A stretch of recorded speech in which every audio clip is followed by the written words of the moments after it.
Jedi business. Go back to your drinks. Hey, Buff, thanks for the raid, man. Appreciate it. That was a lot of fun to watch.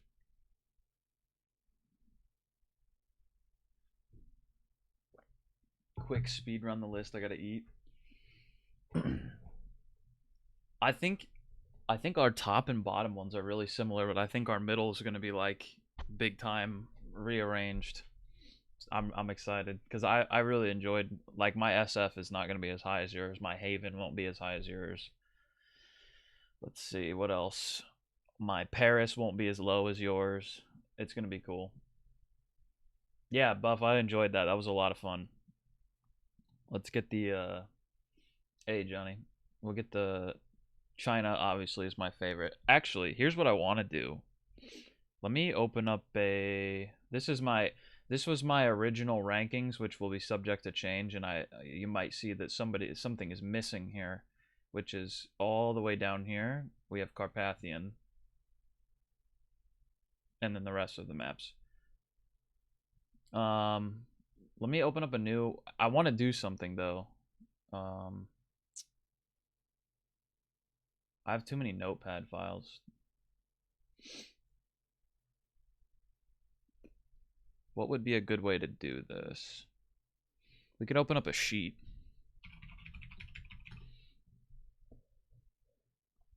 I have a cool way that I think the system could work. Oops.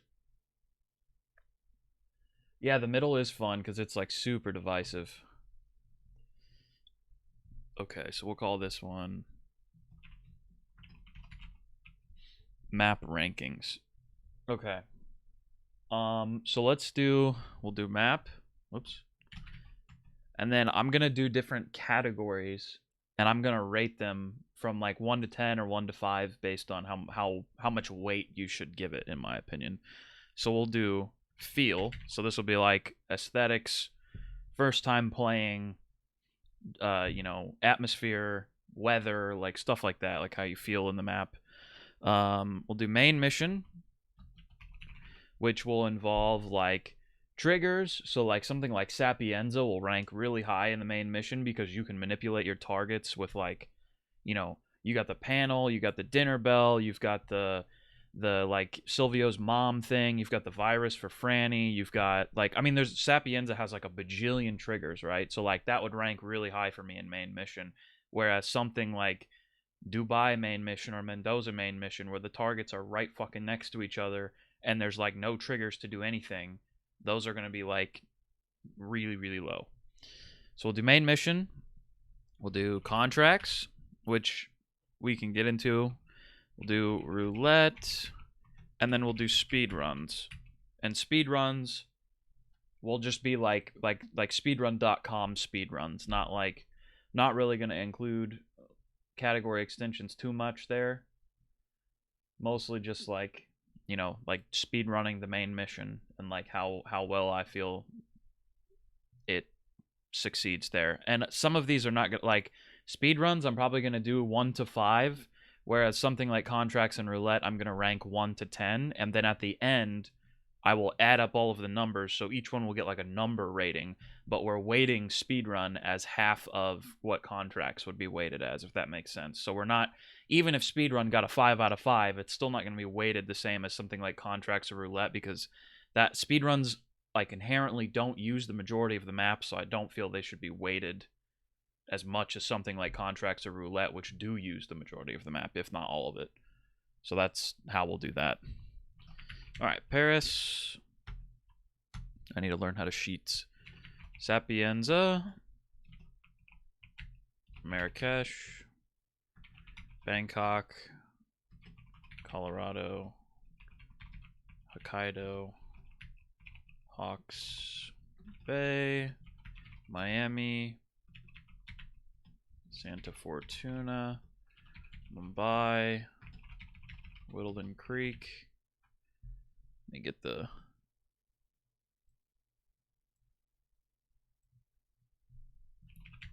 Isle of Scale. New York. Haven Island. Shit. Dubai, Dartmoor, Berlin, Chongqing, Mendoza, and Carpathian. Okay. Let me catch up with chat. Fancy. Yeah, we are getting fancy here. Dartmoor's triggers. Yeah, Dartmoor doesn't have a lot of triggers, so the main mission's gonna be super low. Thank you, Anchovy, for the follow. Appreciate it. Are you going to map the bonus missions? Oh yeah, I need to do we'll do the ICA facility as well. So we'll do ICA, Freeform, and ICA. I'm not gonna do the bonus missions though. And ICA final. Whoops. Final test. My cam is covering. Oh, you're right.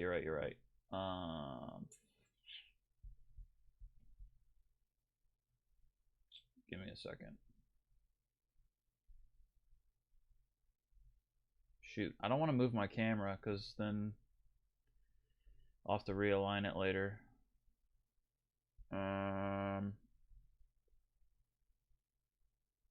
There. I don't have to move my camera because I don't want to have to figure out. It's like directly above. Like if you get bullet impact noticed, it's just right above the bullet impact notice, so you can still see it. Because otherwise it covers the mini map and like that shit. And I got it right above so that it's, and I don't want to have to redo that. Okay. We'll just do this. Okay, Paris. As far as aesthetics, like first time playing, the general feel of it, I think it's super cool. I'm gonna say a 7 on that one. We'll rank feel out of 10. Let me make sure. So feel out of 10. Main mission we'll also do out of 10.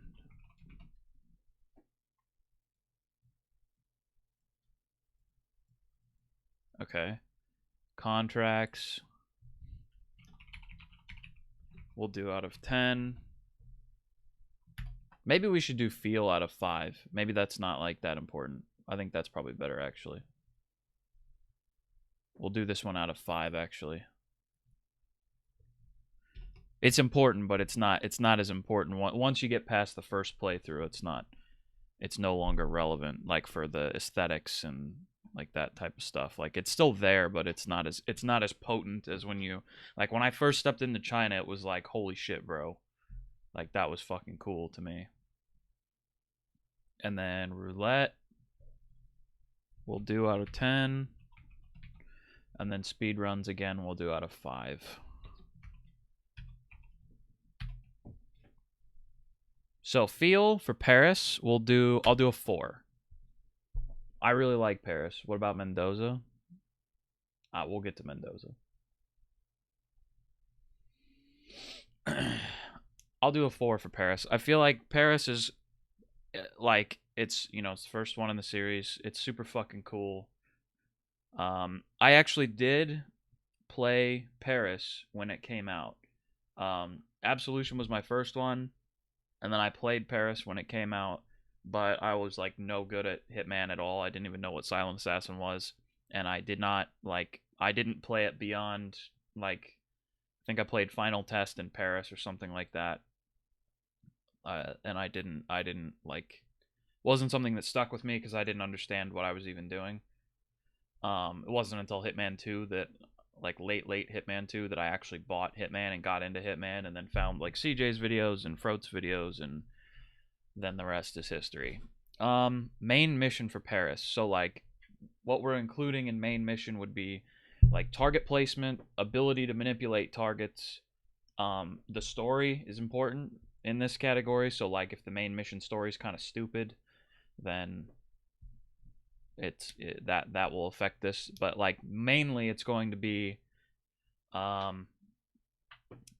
like target placement and like the ability to manipulate targets. That's sort of like I think what the main mission should cover.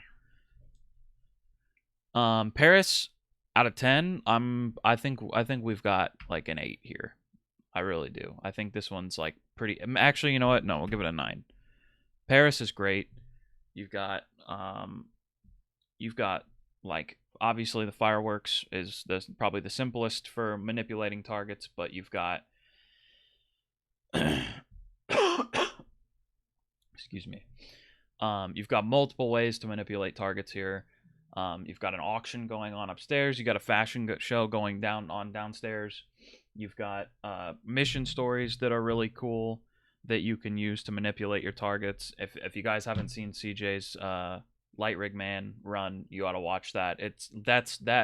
The Light Rig Man run is what it looks like when you understand a map all the way. When you have you know all those videos that are like, this is what 1,000 hours of whatever game looks like. That's what 1,000 hours of Paris only. That's what that looks like. That run. That's what that looks like. So if you haven't seen that, you should definitely watch it.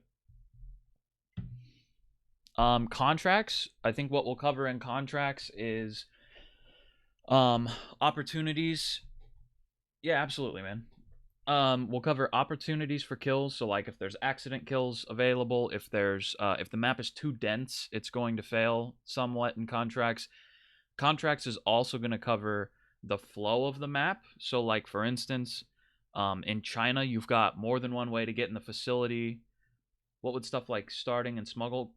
Yeah, starting, smuggle, and exits all on contracts. Main mission, sure. I guess you could argue that the smuggles and the starting points for main mission matter, but I guess those are sort of, it's an overlap there. Like, you know, starting points and smuggles and stuff is going to be sort of like it's going to matter in roulette and speedruns. So that's sort of like an overarching. The only thing that wouldn't matter would be feel, like where your smuggle point is. You don't, where it doesn't really matter. Like the rest of them, that's sort of going to be included. So we can like we'll dock the point somewhere for starting and smuggle. Kind of tempted to leave the word at. Oh, I see. Yeah. So contracts will cover like the flow of the map, like how well the map is connected. Starting point smuggles obviously are in there. If there's good potential for cool targets, like if you're talking about something like let's see, what would be a bad example of a contract map? Like Hawke's Bay.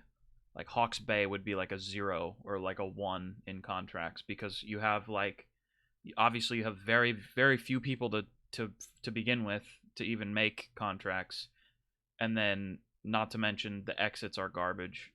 Hey Moo, we're ranking maps right now, so I'll be doing that for a little while. So for contracts, Paris is gonna get probably a 9 again. Some of my favorite contracts have been on Paris. I think the map is incredibly well connected.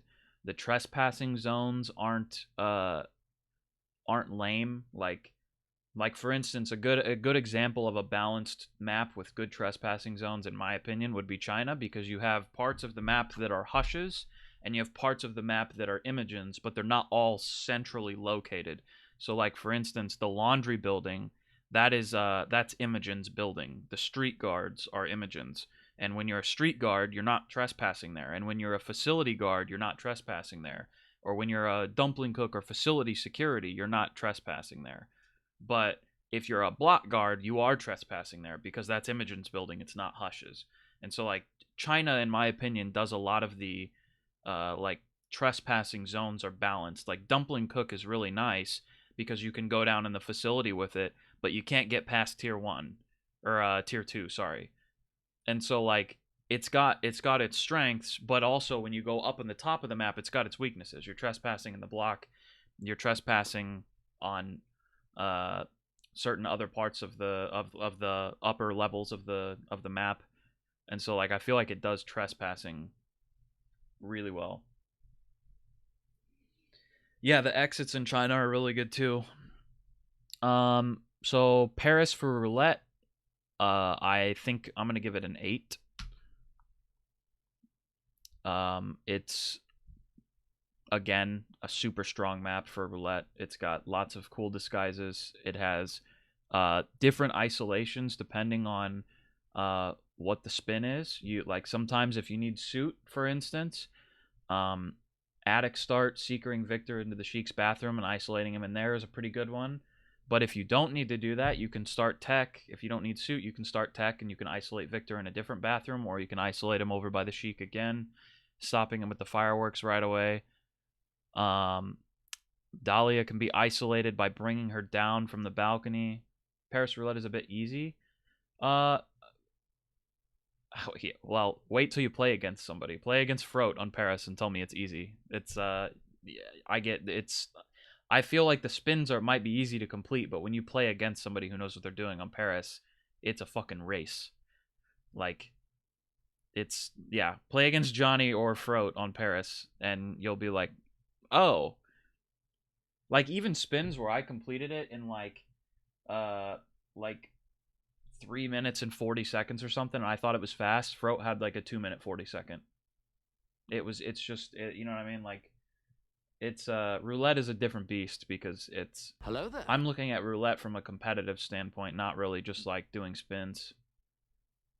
Yeah, Paris roulettes are easy for everyone. Yeah, exactly. Because to come up with a truly, truly fast spin comparatively to other people, you have to be like big brain. Like you have to know the map and know what's possible and juggle all of it at the same time because it's a fast one.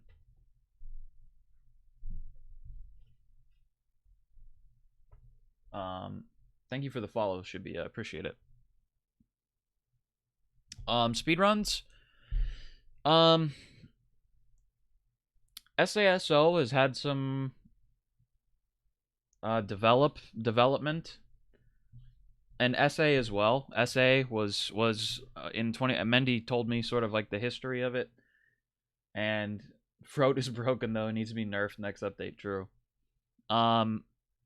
Mendy eventually got Paris down to like the 33-second run and showed me that, and then I think FKG eventually got it down to the 29 or whatever it was on 2016 with the drop down glitch. And there was some evolution in the SA runs, and there was some evolution in the SASO runs. The SASO runs have gone from like auction to attic to default start with Mendy's bomb launch run. And so like there's definitely more evolution in the SASO. Yeah, exactly, Johnny. And Johnny had one on Palace Garden that I think is still, or no, it just got beat, but it was record for a very long time, the Palace Garden start one. So I would say the SASO definitely has more interesting variations, but the SA one I believe was like always tech start, like every time. So we'll give this one a 3. SASO has been pretty cool. The category extensions are really cool. They mostly all take advantage of fireworks. The category extensions, as far as I can tell, we'll give it a 3. It's cool, but Paris SAS speedrun is rounded for casuals and speedrunners alike. I think it's a solid 8. Yeah, out of 5, we'll do a 3. All right, move on to let's do it totals. And then we need to do I forgot how to do this. Is it equals sum B2 F2. There we go. Perfect. So a perfect score would be 10, 20, 30, 40. So this one gets a 33. 2, 2, 1, that's 5, 6, 7. Yeah, okay, so that's correct. All right. Yeah, Johnny's run was sick on Palace Garden, and it was on console too. It was #1 for a very long time, and it was a console run. You don't see that a whole lot anymore on speedrun.com. It's mostly PC runs. Occasionally, another really good console player that like fucking is probably better than me on PC even mechanically is David Strong. He's so fucking good, dude. Like he does some shit on console like mechanically. I'm like, I don't even know if I could pull that off with my mouse and keyboard, to be honest. So you adding them on the tier list after the sheet? Yeah, I've got the tier list right here. So like once we do this, we'll take the totals and then we'll rank them S, A, B, C, and poop emoji tier after that. Many strats are found by 420. Yeah, 420's definitely another console player that's fucking amazing. And he has, like, incredible knowledge of the game. Okay, Sapienza. Feel, as far as, like, first time playthrough and, like, aesthetically, it wasn't, like, a impressive one for me as some of the other ones. I'm just gonna put it middle of the road. I'm gonna give it a 3. I'm sure people will disagree with me on that, but it's not a. I love Sapienza. It's a great map. But as far as, like, aesthetics and, like, the feel of the map, like when I'm in the map, um, it's not as cool as some other ones. I'll say it's just middle of the road. Main mission. This one, I think Sapienza arguably has the most triggers for targets.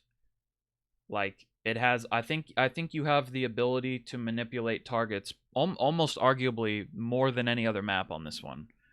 I think where it lacks would be the target placement, just because they're basically, the targets are in the same area of the map in the main mission. They don't occupy, they don't, and not that that's a bad thing necessarily, but their routes don't even go outside of that unless you've taken down the virus for Franny to go down. So, like, I think we got to dock at a couple of points for that, but it definitely gets points for having, like, the most triggers. So I would say, like, for this one, it's got, I think 8 is the minimum I'm comfortable giving that one. So I think we'll go with 8. Just because I feel like maybe if Francesca, like, was on her way to talking with the detective or something, or, like, waiting for him at the dock, or I don't know. I have no idea how I would fix that.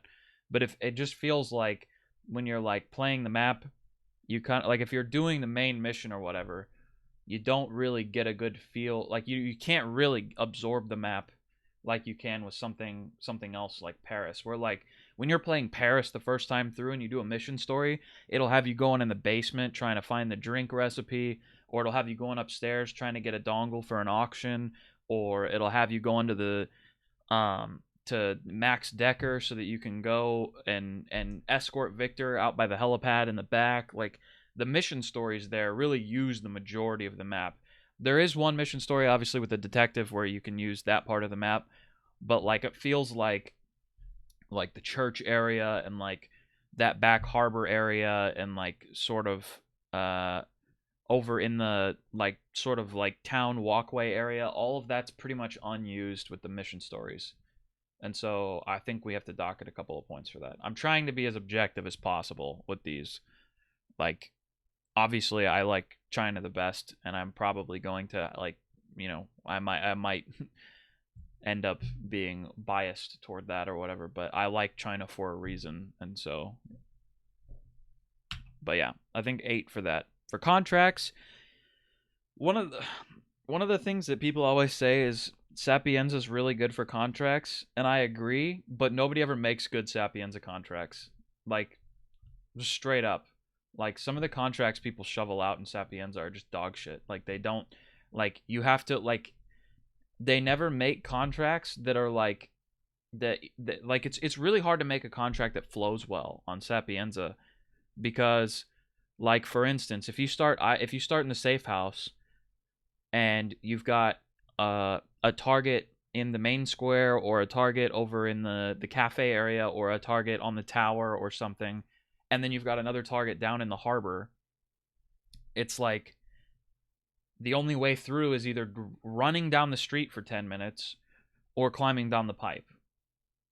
What do you think of my Sapienza contracts? Well, I mean, I made an AFA one, but I restricted it to the mansion for that reason, because the map does not flow as well as other ones. Which is why Sapienza does, like, Sapienza and Marrakesh both do this really well, where you have a contract that's, like, sort of restricted to one area. They both do that incredibly well.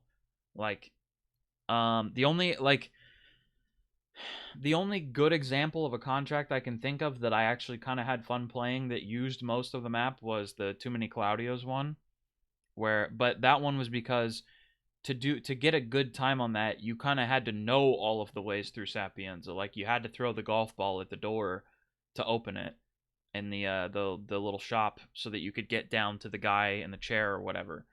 Or I don't know if he was even a target, but like you had to know your way through the map for that one. Whereas like most people who make Sapienza contracts, they just like there's one way to go through it because they don't pick the targets very well.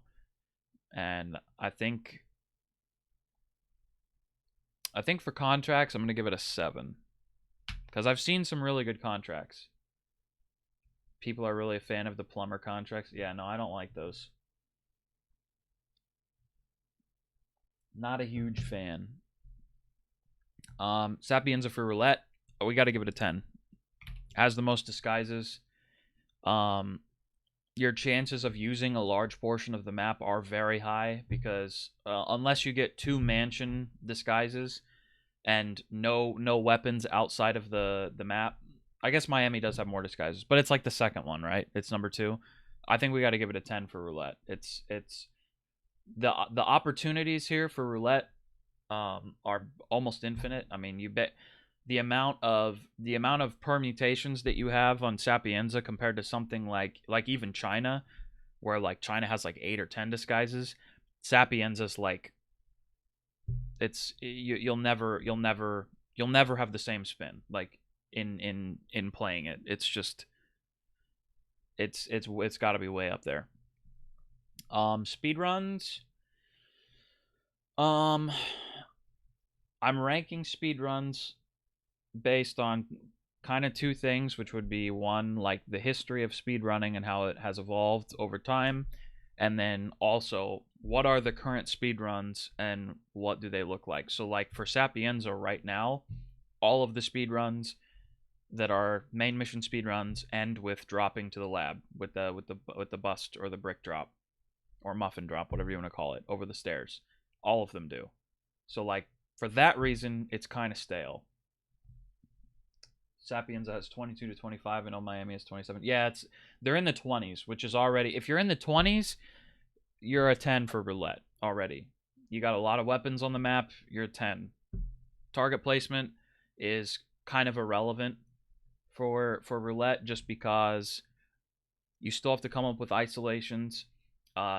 Your target placement isn't going to matter a whole lot when you have to run across the map to grab something because they're going to be in a different spot on their route. So like the target placement sort of isn't like unless you're talking about Mendoza, in which case you just go isolate the targets and then go get your shit and come back every single time. I know people disagree with me on that, but like if you're playing Mendoza roulette, it's just isolate Tamara, isolate Yates. If you need the suit, you go grab the wetsuit, and then you run and grab all of your shit and collect it, and then you come back and kill them, and then you run to one of the exits that's 9 miles away and irrelevant. I just don't like that. It's not fun.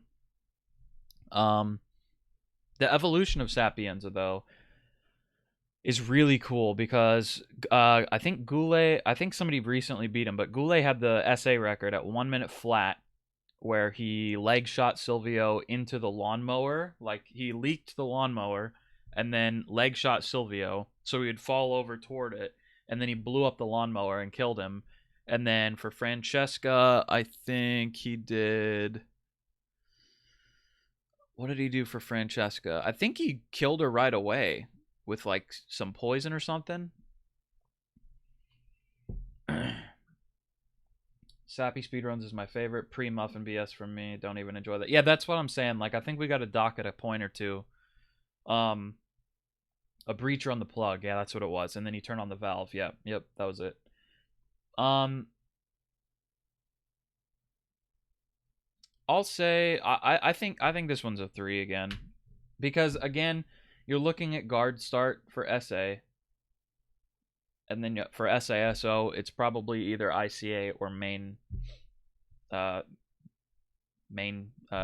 square.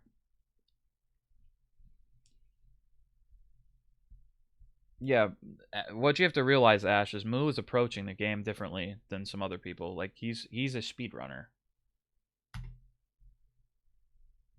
Oh, I gotta do a sum for all of these.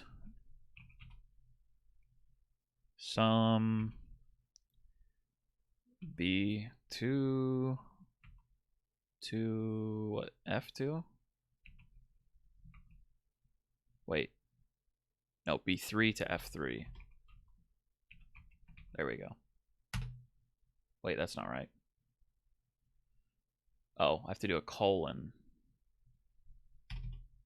There we go. All right. Hey, Ardil, you need help with what? SISO is almost always ICA start. Yeah, well, the current record is main mission start or main square start with by Moo, which is it's a really good run, but it's also not possible in 2016. You know, every month Peacock is themed after a different map. This month is Bangkok. Don't know which NPC I can be named after this month. Thanaboon, obviously, has to be Thanaboon. Thanadill, Dillboon, Pickleboon. It has to be Thanaboon, obviously. There's no other NPC that you should be named after other than Thanaboon if you're talking about Bangkok. Has to be. Absolutely has to be. Or it either has to be Thanaboon or Mookjai. Which Thanaboon? I don't know. I think it's just one N. I believe it's just one N, right? THANABOON. I don't think it's two N's.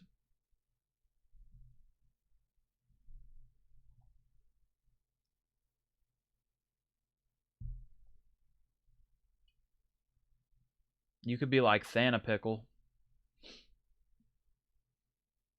Oh yeah, Thanaboon Watana.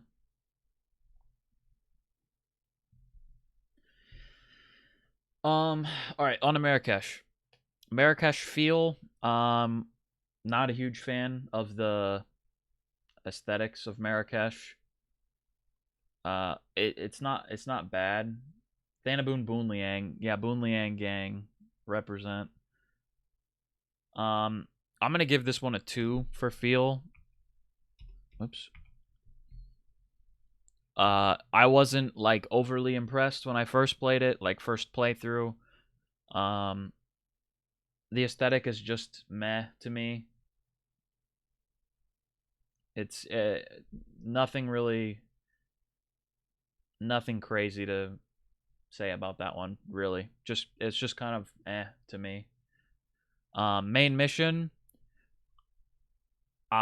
This one is gonna be pretty low, I think, because really the only ways to manipulate your targets is within the only way to manipulate your target outside of their fortress that they're in is the cherry blossom honeycomb opportunities or target lockdown, which just mimics the cherry blossom honeycomb, but it's faster. Um, Otherwise, you're just manipulating them within their own fortress, so it doesn't really help as far as like trying to do something cool or like like I was gonna do Marrakesh with a push of a button like I did on a bunch of the other maps, but it would be very obvious what I would do. Thank you Corby and Jack for the follow. I appreciate it. So I'm gonna give this one out of 10. I'm gonna give it like a 3 because even the SA runs are.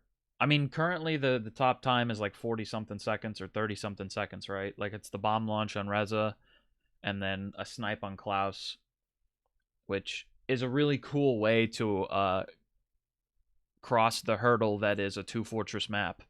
It's really cool because you never have to enter either of them, and you're able to pick them off and get out in time, which is cool. But that's for the speedrun category, not the main mission. The main mission category, it's lacking in triggers. The map does not flow very well. There's the only ways into the school are all guarded by guards, so you have to do something. Like there's no, you can go underground, but you come out in the lamp or not in the lamp shop. You come out in the shoe shop or whatever, and it doesn't. So like it's really stale getting into the school because it's all the same thing, and it's really stale getting into the consulate.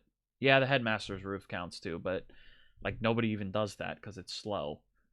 Like if you're just looking at purely not like speed or anything like that, then yeah, you can go headmaster's roof and grab the key and such. But even as the headmaster, you're trespassing in the school, so it's like it's kind of. I feel like the opportunities on that map are very stale for the main mission. I don't. It's not my favorite. Contracts. This it does contracts better, I think. Consulate contracts are great. School contracts are great. Cafe contracts can be really cool. I don't think again the map does not flow well. So if you're doing a contract, it sort of needs to be like, in my opinion, restricted to one area.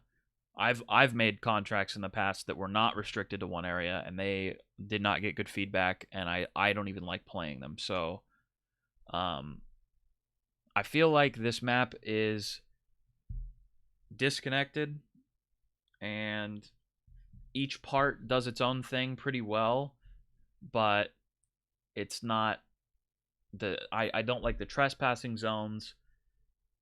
I don't like the enforcers. The cop disguise in the consulate is like the fucking worst disguise in the game. Everybody's an enforcer to you. Even out in the fucking cafe area, there's enforcers, and it's not. I don't feel like the trespassing zones are balanced well, and I don't feel like the connection. There's one way to get to the other side of the map from either side, and that's it's not great. Yeah, an elite soldier isn't great in the consulate either. Yeah, not great. So for contracts, we'll give it a 6 because it does its own area as well, but the other ones don't. The overall map contracts don't do it well, and the disguises aren't great. Roulette. I feel like this one's still kind of stale for roulette. You're gonna see a lot of the same starting points. You're gonna see a lot of the same smuggle points. You're going to see basically the same isolations every single time you play this map. It's going to be the vacuum room for Klaus, and it's going to be the radio opportunity for Zaydan. Really, really kind of stale on roulette. There's a couple of people like Froat and Meme Junkie who have come up with alternative strats that are faster and harder to pull off and are really cool, where you get the targets sort of together, or you use the new emetic pathing to get them to get like Zaydan in the cafe bathroom. So that's sort of interesting, but I'm gonna give this one like a 3 for roulette. I really don't enjoy playing this one on roulette, and I really don't enjoy like watching this one or casting this one for roulette. It's not fun. Yeah, Zayden in the cafe bathroom. Yep, because they only go to bathrooms now. So you just secret 2 people in the school, and one of them will go to the cafe. So again, kind of a stale strat. Speedruns. The Mendy's run is really cool. Like it's amazing. Like it with such bad opportunities, it's crazy that he does this in like 40 seconds or 30 whatever seconds. But other than that, if we're looking at speedruns, the SASO is the best SA time. So SA really doesn't have any deviation from suit only as far as going for top time. So there's already points docked. And then if you look at any category extensions, they're almost all either military start or janitor start, and mostly they're just military start, and you're just running for the majority of it. So for this one, I'm gonna do a 1. Actually, no, I'll do a 2. I'll do a 2 because Mendy's run is sick. The fact that Mendy's run is possible and that he's done it is sick. So we'll give it a 2. All right, now we gotta sum those up. Sum B4 F4. Yep. 16. Wow. And what is this out of? 40? 10, 20, 30, 40. Yeah. So we'll do out of 40. Okay, Bangkok. I think the only way to break a world record right now is to find some sick wallbang for most maps. Could be. All right, Bangkok. Feel, not great. Not great. The first time I played it, I wasn't really overly impressed with it. As far as like feel goes, not like I was with Paris. It doesn't feel as cool. Um, Obviously I'm a musician, so that part of it is cool. So we'll give it a point for that. But uh, like a hotel setting is nice, but the problem with the hotel setting is that you're really not even using like the only time you would go into a hotel room is if you're on like master and you need the keys for the boat, or like if you're going to use the wallbang for Jordan, or if you need to get up to Jordan. Like the yeah, most of the time Ken's side isn't even used unless you're doing the fire extinguisher shot that FKG found in 2016. And on Jordan's side, there's one way up, one way down, or you use the wall bang. The keys for boat. That's a master thing. That's not 2016 specific. That's the highest difficulty. You can't exit with with the boat without the keys. That's in Hitman 2 and 3 as well. You got to use the you either got to use the other exit or you got to grab the boat keys. And but like the problem with something like a hotel setting is that like you're now basically you've made a bunch of hotel rooms and most of them aren't even used. Like most of them you're not ever you don't even notice they're there really. There's nothing in them. Like even for roulette, there's nothing in there that are like there's in the top of Jordan's area. There's the one with like the katana or whatever, but like other than that, there's nothing. There's not even people in there. Most of them are empty. There's one with Jackie and the sleeping dude with the microphone, and there's a tech crew disguise in there. But like if you're doing roulette and you need a tech crew disguise, you pretty much just start tech crew. Hold on one second.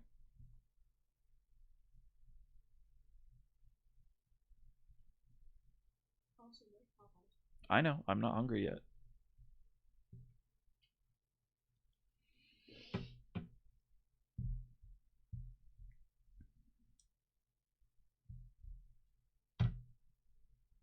Yeah, Ken's side is just Abel and Stalker. Yeah, and yeah. So for the feel, I'm gonna give this one a 1. It doesn't feel right to me. Main mission, I don't even know if we need to go into that. Ken's route is garbage. His emetic pathing is garbage. The only opportunities that are good really are anything that's falling object and poison. Barring a risky lockdown strat, there's not a ton to do. Some people disagree with me on that, and I understand. I get it. But for me, it's like, it's just like, yikes, dude. There's not like it. There's not. You can use the letter to get him downstairs and isolate him. So like, there's that. So like, we can give a couple of points for that, and the hotel staff lure as well. So we can give a couple of points for that. But as far as like we're not talking about Sapienza level of different kinds of ways you can kill your target here. We're talking about like a couple of falling objects, and then like 2 mission stories. Yeah, and then the entire top floor of Ken's side is empty. Exactly. Oh my gosh. About to put my phone on mute. Um, we'll give it a 4, and that's higher than I would like to give it, but we'll give it a 4 because there are Jordan's opportunities aren't too bad. You have the classic microphone swap thing, and then you've got the cake lure, which actually is a lure. Like he comes down a floor, so you're sort of getting him out of his guarded area.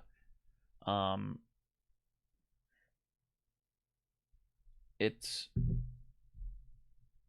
you've got a couple of opportunities for each target, but it's really not great. Contracts, I'm giving this map a 10. Just hands down. This, if not the best in the game, it's very close to the best in the game for contracts. Most of the time for contracts, you're not doing suit only. This map has verticality, and when you're in the right disguise, you can actually walk through areas. It's shocking, I know, because most of the time you can't get anywhere on this map in suit. But when you actually have disguise, and it has disguises everywhere. There's a free waiter disguise. There's a free hotel staff disguise. There's a free tech crew disguise. There's a free kitchen staff disguise.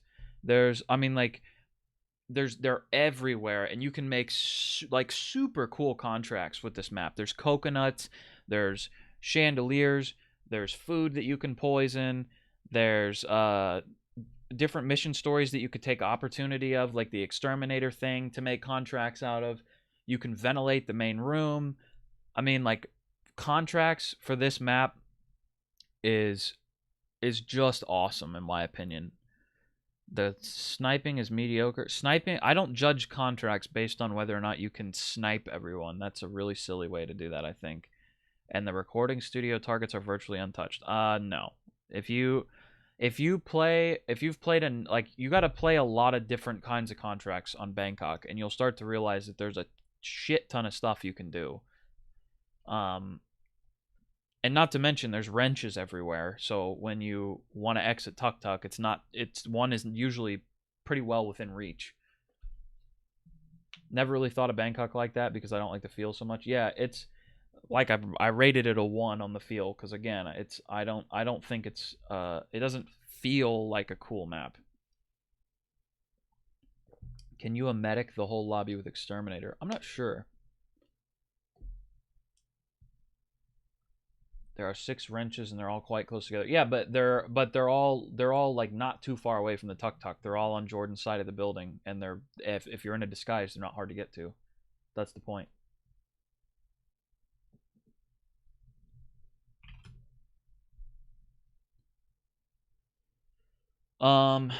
Goodness, I'm being bombarded with messages left and right. Sorry. Just gonna turn my phone over. Yeah, it's one of the best contract maps in the game, in my opinion. Some of my favorite contracts are on this map. Roulette, this one, I'm gonna honestly, if it weren't so frustrating for roulette, I would rate it higher. But I think I'm gonna give this one a 5. I still don't even know how the exterminator strat works. Never bothered to learn. Oh, for roulette, yeah, Froat came up with that one. It's pretty tight. Like, it requires some pretty tight timing. And honestly, in my opinion, it's not always the best. Sometimes it is really good, but it's kind of hard to pull off. It requires a lot of practice for sure. Jordan is very finicky with that one. It's impossible to enjoy playing it, so I can't even give myself, yeah. I think one of the things about Bangkok is, like, I think people who are newer to the game, they like, I don't like let me show you really quick. I've probably showed this 1,000 times on stream, but I'll show you again anyway. 1 second.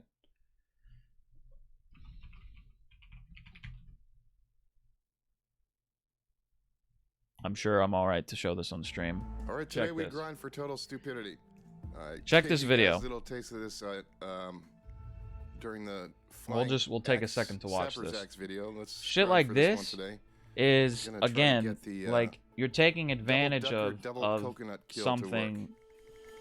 Let's bring the silver ball. You're taking advantage of opportunities in the map and setting up something really cool.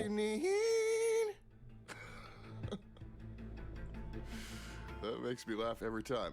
And like this kind of stuff is so cool, and the fact that this is possible on Bangkok, you have to give it more points for this, in my opinion. This one is, but still, the main mission's not great. But you got to give it some points for this. Television will be.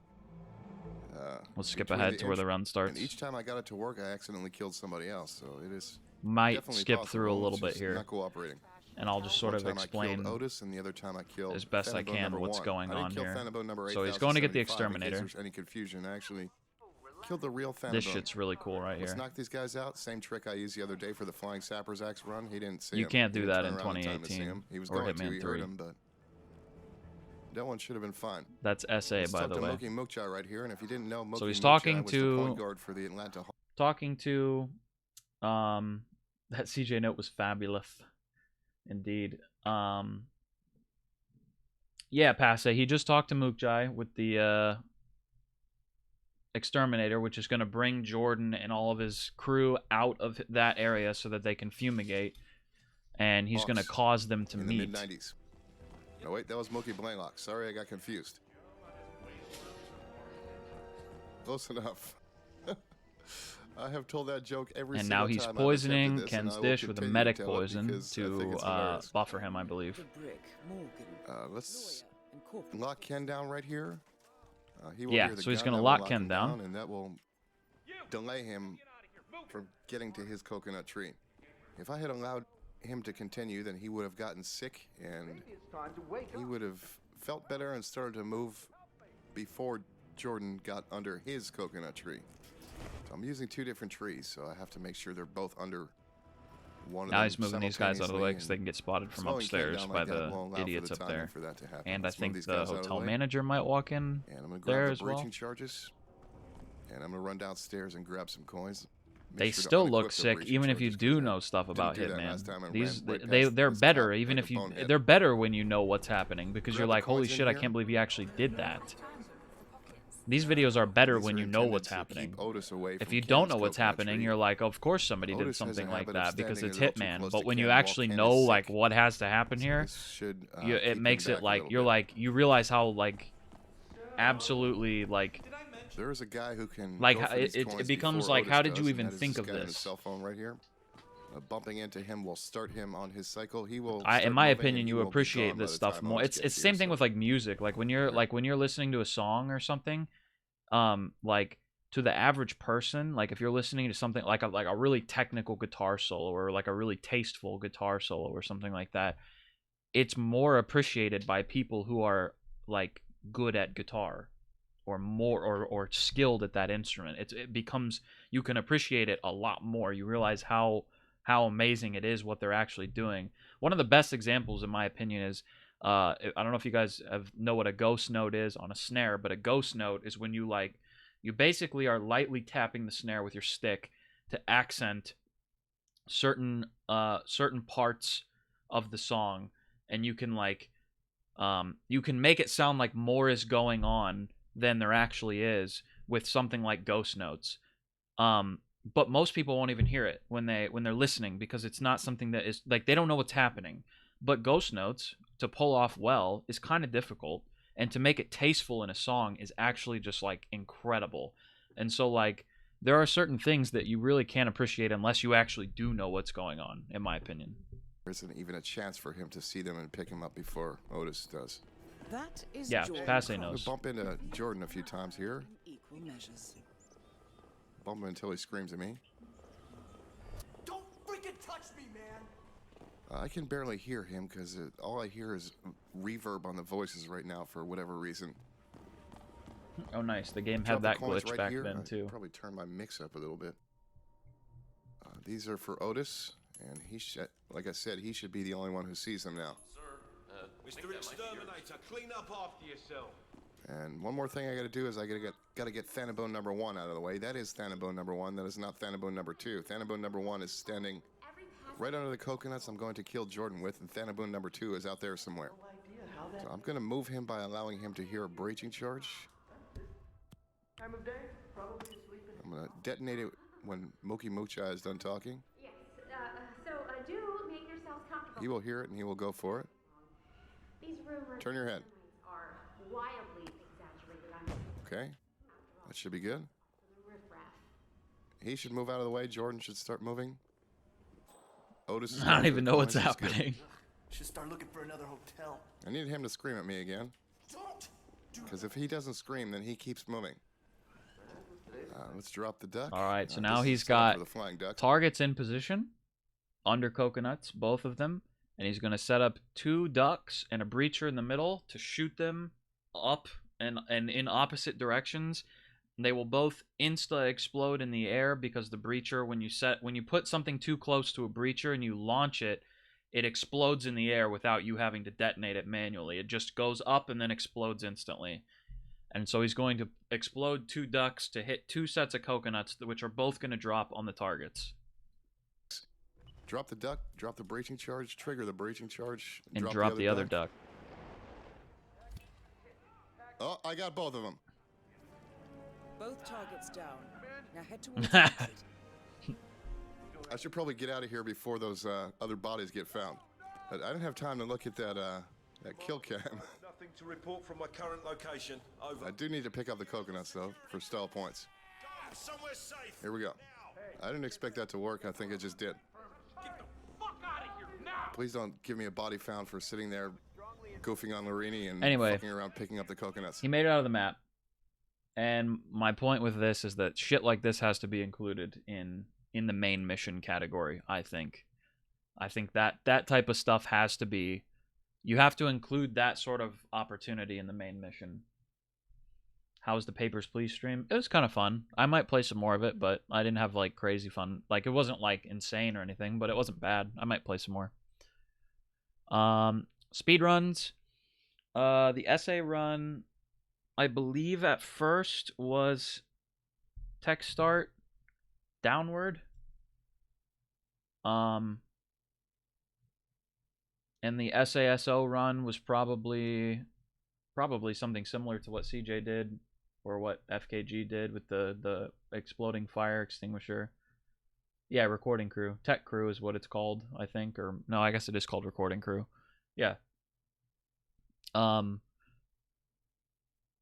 The weirdest boner right now, dude. It's a great video. Some of his old 2016 stuff is fucking awesome. Even some of the Patient Zero, like roulette and like flying shit.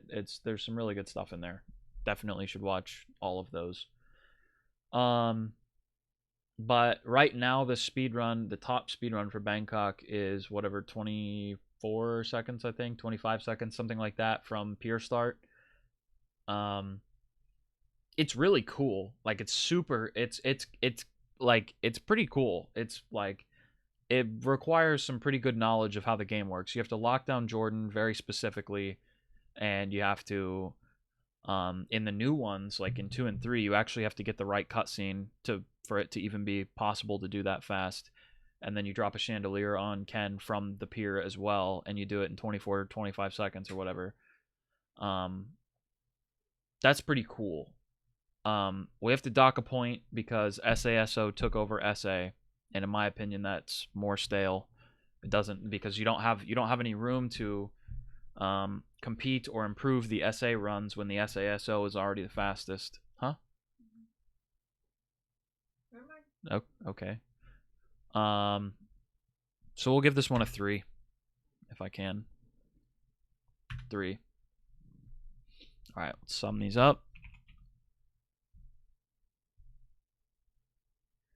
Did an absolutely nutty Colorado strat. Oh yeah. That's the I think that's the pro mode speedrun, where he's like, I've never gotten this far, and then he makes it to the whatchamacallit, tornado shelter, and then he finally makes it to Hokkaido. Yeah. I think that's the one you're talking about. No worries, dude. I'm enjoying talking and bullshitting with the chat as well. That's probably the more fun part of this anyway. I could do this all offline by myself, but there's no fun in that. If I fail Hokkaido, I'm going to cry. Yeah. All right, Colorado. Feel, for me, I'm gonna give this one a 4. I know this is probably controversial because a lot of people fucking hated Colorado because it's every fucking person on the map is a guard, and you're hostile everywhere and all that shit. But like, as far as feel, I really like the setting. It's rural. It's in the mountains. The shit that the dudes are wearing is super cool. One of the guys, the very first guy, if you start default start and you go and you turn on that generator, that very first guy that everybody goes for to grab a disguise first, that guy, I actually have like that outfit. Like I have that in my closet. And it's like that I love that type of like aesthetic, like the like rural.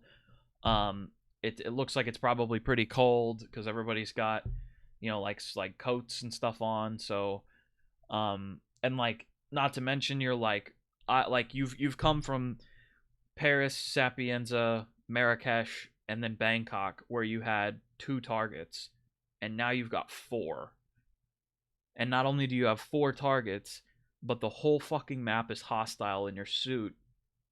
And you have to get a mask so that you can infiltrate a tornado shelter to find out who the shadow client is that you've been accepting contracts from. So as far as like feel, in my opinion, like when I first played it, I was like, dude, like the game is getting real now. Like this is where the game gets like real. Like if you're looking at it in terms of like a story or like lore or whatever, this is the taking off point. Like this is where the game is like, okay, we've ramped it up. The actual story is like starting now. Spec Ops outfit looks really cool, yeah. But this is like the taking off point of like if you're into the story, this is where it takes off in my opinion. Colorado, you're this close to the shadow client. He was on the map, but he escaped right before you got there, and like you're really getting close to you figure out. Yeah, I live in Illinois. I don't live in Colorado.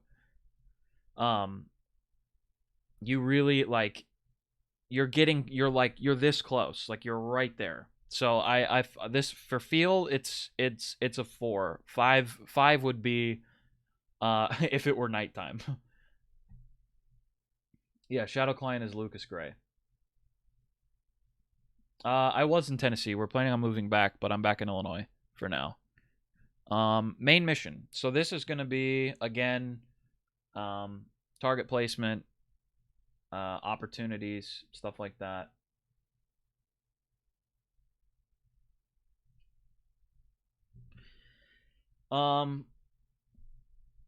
There's for the amount of targets you have, I would say there's pretty good opportunities here. You've got a good amount of ways to manipulate your targets.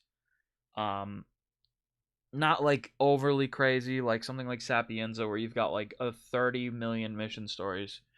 We definitely need to dock a point for 3 targets starting in the house. I think that's kind of bullshit, to be honest. It makes roulette a little less interesting than it could be, and it makes speed runs a little, I don't want to say easier because they're not easy, but it makes speed runs a little more obvious than they should be. I think for main mission, I'm going to give this one a 7. I think 7 feels about right.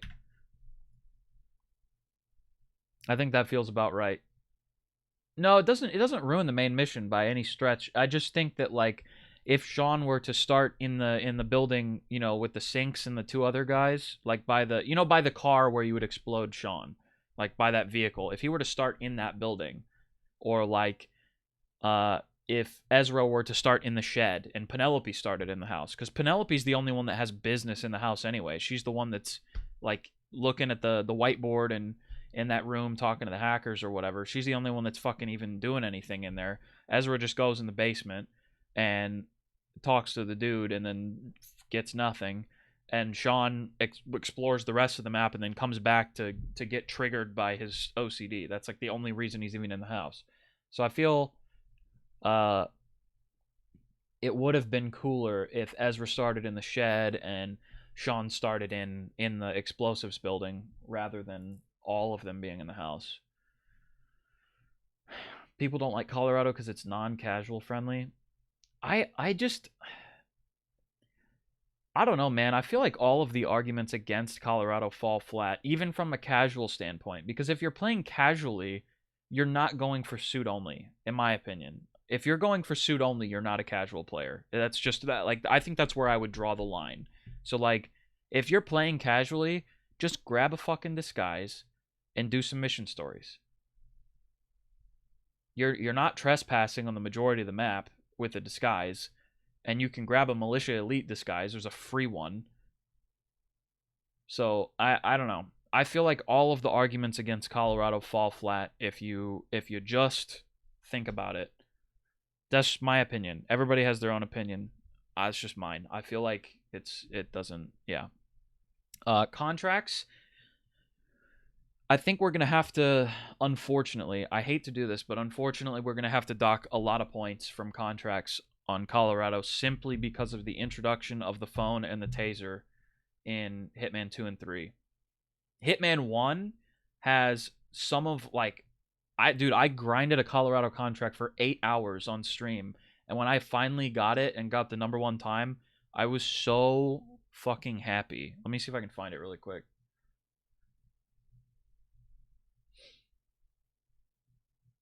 I grinded for 8 fucking hours for this contract, and I finally got it, and because I kept getting noticed kill, and I was like, who the fuck is getting noticed, bro?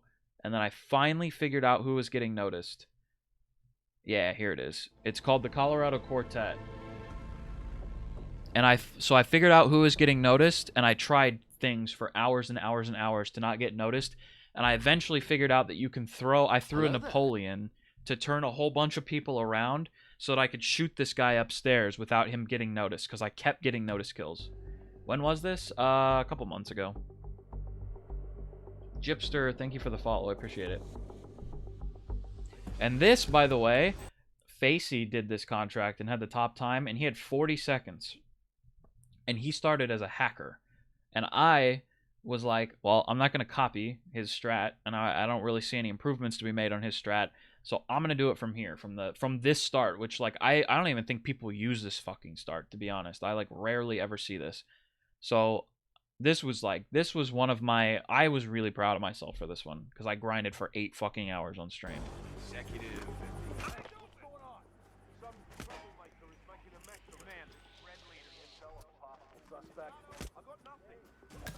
So we get that guy with the hay bale. I throw the Napoleon way back here to turn everybody around. This guy's coming over to the car because I shot the car.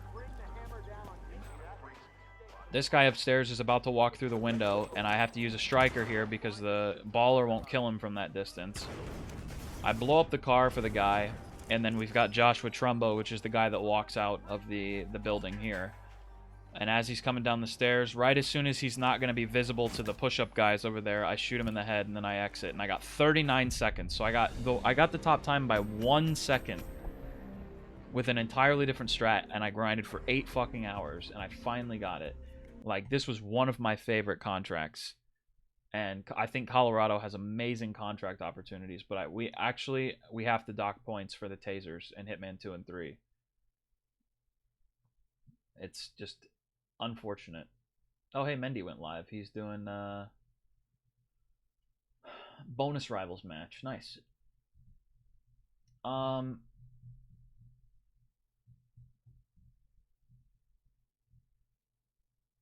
right. So for contracts, I still think it has really, really good potential for contracts. I'm gonna give it a 6. Just because there's it's the tasers and phone make it dock points for tasers and phone. We have to, because it's when you use tasers and phone, it's free kills. You can smuggle, you can bring 2 tasers and you can smuggle in a phone. And then did you ever do SASO? Yes, I have. On every single map. Many, many, many, many times. Hundreds of times. What about from a 2016 angle? From a 2016 angle, it's like a 9 for sure, or like an 8 or a 9. But we're ranking these. We're doing the trilogy. We have to include the other stuff. I'm not just going to specifically look at it from one angle. I liked your pistol contract. Oh, thanks, man. I appreciate that. For roulette, this map is really good. I think, even though there's only like 8 or 9 disguises, I think this map is really good for roulette because there's 4 targets, and so juggling the isolations and the timings for different targets, even though the isolations are typically the same, juggling all of that with different disguises and different weapons and stuff, makes for a good challenge and makes for it doesn't become very stale. So we'll dock a couple of points for not very many disguises, and we'll dock another point for not very many weapons on the map. So we'll do a 7. It's a strong 7 though. Also, my Miami one was awesome. My Miami contract, the Kappa Pride one that I just made. Oh, nice. Thanks, man. I appreciate that. Yeah, HR Dispute I really like. That one was a lot of fun. Speed runs for Colorado. These are fucking awesome. They've like when 420 found the muffin boost on the briefcase in Hitman 2 and got a minute 16 seconds. I think that was the longest. That might have been like the longest standing SASO record, other than maybe like Johnny's Paris one from Palace Garden that was like only very recently beaten. Like that was fucking awesome, dude. Like he did it in a minute 16 or minute 17 or whatever, and he found a snipe across the map with on the lawnmower with a muffin boost. That's fucking awesome. That's super cool. The SA speedrun, which probably, I don't know where it started, probably explosives, I would say. I'm not sure because I haven't looked into the history of Colorado SA speedrunning, but I know that FKG did it in like 59 seconds, I think, from Hacker, and Hatch did it in Hitman 2 from Hacker in like 44 seconds, and then Stock did it in Hitman 3 in like 39, and then I think Moo refined it to like 37 or something. And then the SASO evolved when Yanini broke the long-standing default start record and used Westbridge and got it down to like 50-something. I think like 54, 56. And then 420 beat that and got it down to 50. And then Ramsey beat it and got it down to like 48 or 49 or something. And the SASO and the SA start. The SA is faster than SASO, so you have diversity among the speedruns here. And then the any percent is fucking awesome on Colorado, by the way. I don't know if anybody's seen the any percent speedrun on Colorado. We'll check it out. It's fucking cool. Like, I don't care what anybody thinks about any percent. This one's fucking cool. Let's see what just happened. Accidents. Cool. Let's see. Watch Gorons. Yeah, this run is fucking cool. I don't care what anybody says. This is fucking awesome.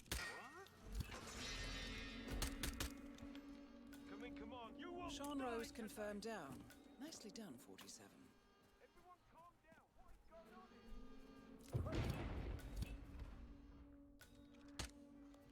Nicely done, 47. 2 flies with 1 swat. That's fucking incredible. Yeah, 19 seconds for 4 targets is incredible regardless of Silent Assassin or not. That's fucking awesome. That's super fucking cool. Don't even know what's happening. Yeah, it's exactly, yeah. That requires thinking. Even though it's not a Silent Assassin run, that run requires like, what the fuck, how, like, what can we do to get 4 targets in 20 seconds? Like, that's, you have to be able to think, and you have to be able to route, and you have to know how the game works, and that's a fucking awesome run.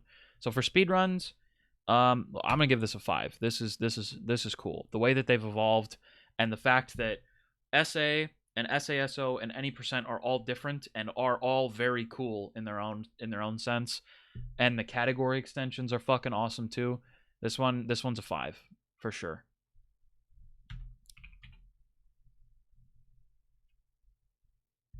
Only wouldn't give it 5 because of Maya. Yeah, but the thing is like, even though Maya is crap, it's like even though every strat uses the hay bale from Maya, they're all weaving it in somewhere, and the rest of it is completely different.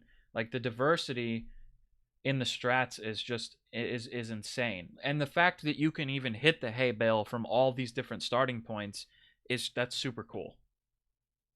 It's super cool. But for something like category extensions, you're not like for Fiberwire, you're not using the hay bale for that. And the Fiberwire runs, like the SA runs, are, even the SA Fiberwire runs are different. I started from Militia Tech, and Meme Junkie beat my run with Hacker Start. Like, even those are diverse in approach. So I feel like this map is really, really, really strong for speedruns. Hawks Bay feel. I'll give it a 2 because it's at night, and that's all I'm willing to give that. Main mission, 1. Contracts, 1. Roulette, 0.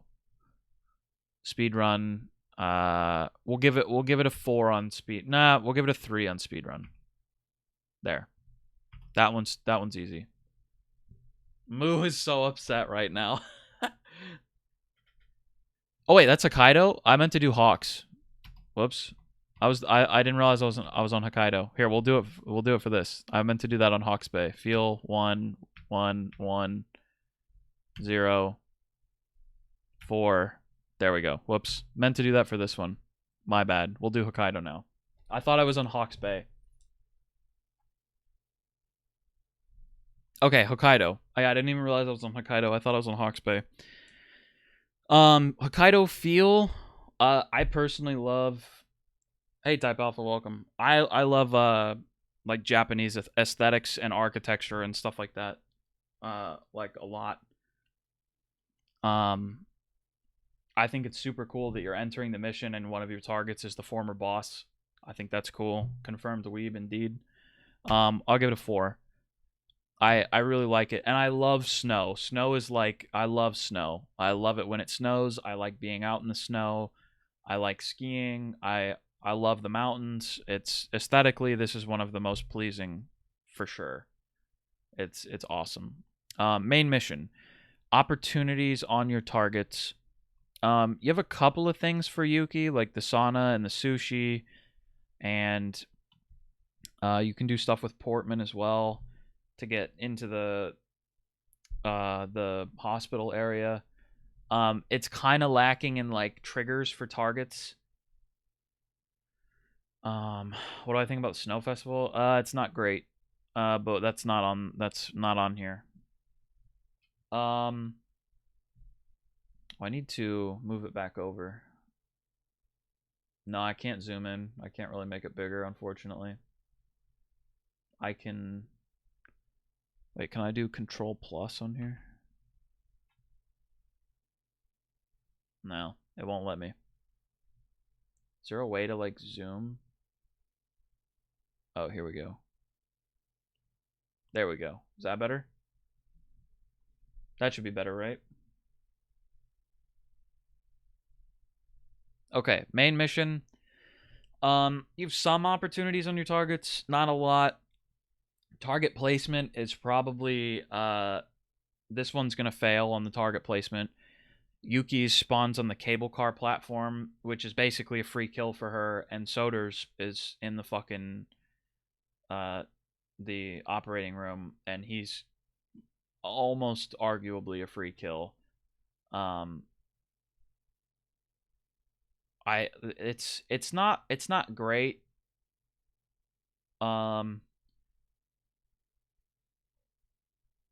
I'll say, as far as mission stories go and as far as opportunities and stuff, I think it has some merit.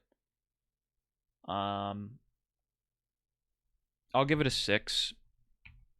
Because if we're assuming that you're not going to just immediately throw something against the wall for Soders, you actually do have to navigate the map to kill him. You have to either ballistically kill him, which requires you to navigate the map, or you have to fail his surgery in a number of different ways, which means that you have to navigate the map and get past guards or grab disguises and all of that stuff. So it definitely isn't like as one-dimensional as just throwing something against the wall. There's many different ways to kill him, and they all require some knowledge of the map as well.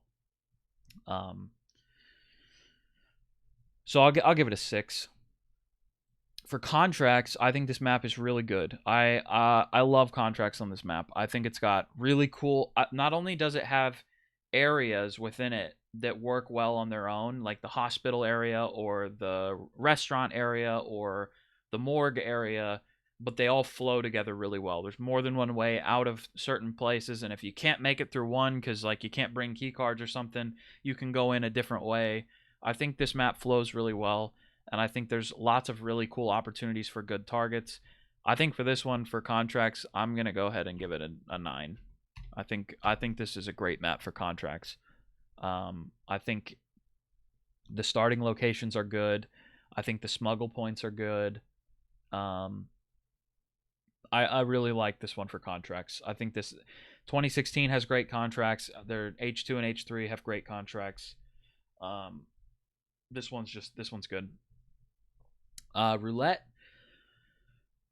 I honestly, Yanini will probably disagree with me on this one, but we're not all as big brain as Yanini when it comes to Hokkaido. Can I upload this as a file to the Discord? I will be doing this right here, and I'll probably, once I get to this and actually put them in the ranking order, I'll probably just upload the VOD, like the whole VOD of me doing this to YouTube, so anybody wants to watch it, they can. I'll post screenshots if anybody's interested. For roulette, I personally don't like the opportunities here. There's basically like one of two isolations you can do for Yuki, and for Soders, it's it doesn't really present much of a. The only time Soders is going to be difficult to kill is if you get like electrocution or failing the surgery as like, you know, motorcyclist or baseball player or ninja or something, where you're basically in a hostile disguise and you have to go through the upstairs of the hospital. It doesn't. When you typically play Berlin and start as the Raven, does it trigger dialogue between Zhao and the other Asians? I have no idea, man. Not a clue. I don't even know what that means.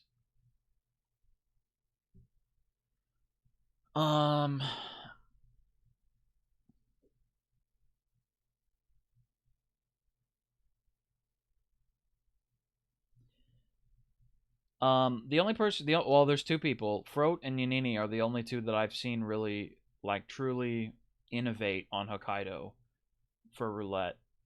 Where, like, I've seen something, like a strat that I'd never seen before, or an approach that I didn't think would be fast, and they ended up making it faster than whatever the standard approach would have been. But overall, I don't really enjoy it for roulette very much. I think it's kind of stale. No one's told me there are spreadsheets here. Welcome in for fun. Don't tell Yanini, but I'm not ranking this one very high for roulette. I'll say a 5 because it's got a wealth of disguises. It's got really good ways through the map. It's got weapons on the map that you can get, but the opportunity for innovation and different starting points and stuff like that in roulette is minimal. There's not a whole lot of variety when you're watching roulette tournaments, in my opinion. Speedruns. Both speedruns do the exact same thing. I won't discount the evolution of the speedruns. I think Surgeon Start used to be the way it was done. You'd start Surgeon, kill Soders, go grab the Propane and Propane Yuki or something like that, and then exit Cable Car. I won't discount the evolution of speedruns here. I think that's important. But as far as the speedruns go now, they're basically the same thing except from different starting points. And not only that, but they can both be done on master difficulty, basically replicated frame for frame. So for this one, I think I'll give it a point for the evolution of speedruns. It wasn't always that way until the wallbang was found, but it's kind of stale, and there's not a lot of opportunities here. I think I'm gonna give it a 2. All right, let's sum that up. Sum B7 F7 26. All right, I'm ranking maps. That was Buff Guy was doing it on his stream, and then I was very interested, so now I'm doing it, and I'm gonna upload this as a VOD, I think, and to YouTube. It's really fun. And I have 5 different categories. So we have the feel of the map, the main mission, the contracts, the roulette, and the speedruns. And we're not weighting them all the same either. Miami, yeah, Miami. Okay, so the feel of Miami. I will say when I watched the trailer for Hitman 2, Miami looked like my least favorite. Like it was going to be my least favorite. I was like, I don't really like that aesthetic. And Santa Fortuna looked like it was going to be the coolest to me from the trailer. When I watched the trailer for Hitman 2, I was like, Miami doesn't look great, but that Santa Fortuna map looks cool. Jedi business. Go back to your Hey, Mendy, welcome. Thank you for the raid. LOL, you've been deceived. Yeah, I was deceived. Little did we know. Welcome, man. I hope your stream went well. I don't know who won, but I hope you had a fun time casting. We're doing a map rating right now.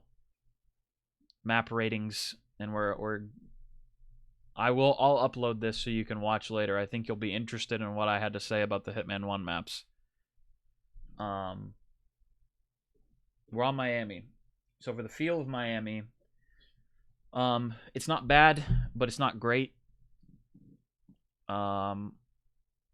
It's kind of cool. You're dealing with defectors of Providence. So it's kind of interesting. It's different than you would normally expect. They're not just more Providence members. They're trying to defect. So the setting, like I said before, the setting would be cooler if this was at night. If the race was taking place at night, this would be a 4 or a 5. So long as Paris is GOAT, we won't have problems. Yeah. I'm gonna give this one a 3 out of 5 for feel.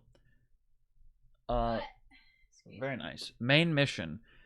This is where Miami is actually pretty good in my opinion. The way that the targets are placed. One of them's on a racetrack, but she comes out of the car if you end the race. One of them is in the Kronstadt building, but you can bring him out in more than one way. I think the target placement is great. I think the diversity in the ways that you can kill the targets on this one is great. I think the starting points are great. The smuggles are awesome. I think that the opportunities and like mission stories that you can use to get the targets to do what you want them to do is mostly good. Sierra's not as great, but for Robert, it's definitely there.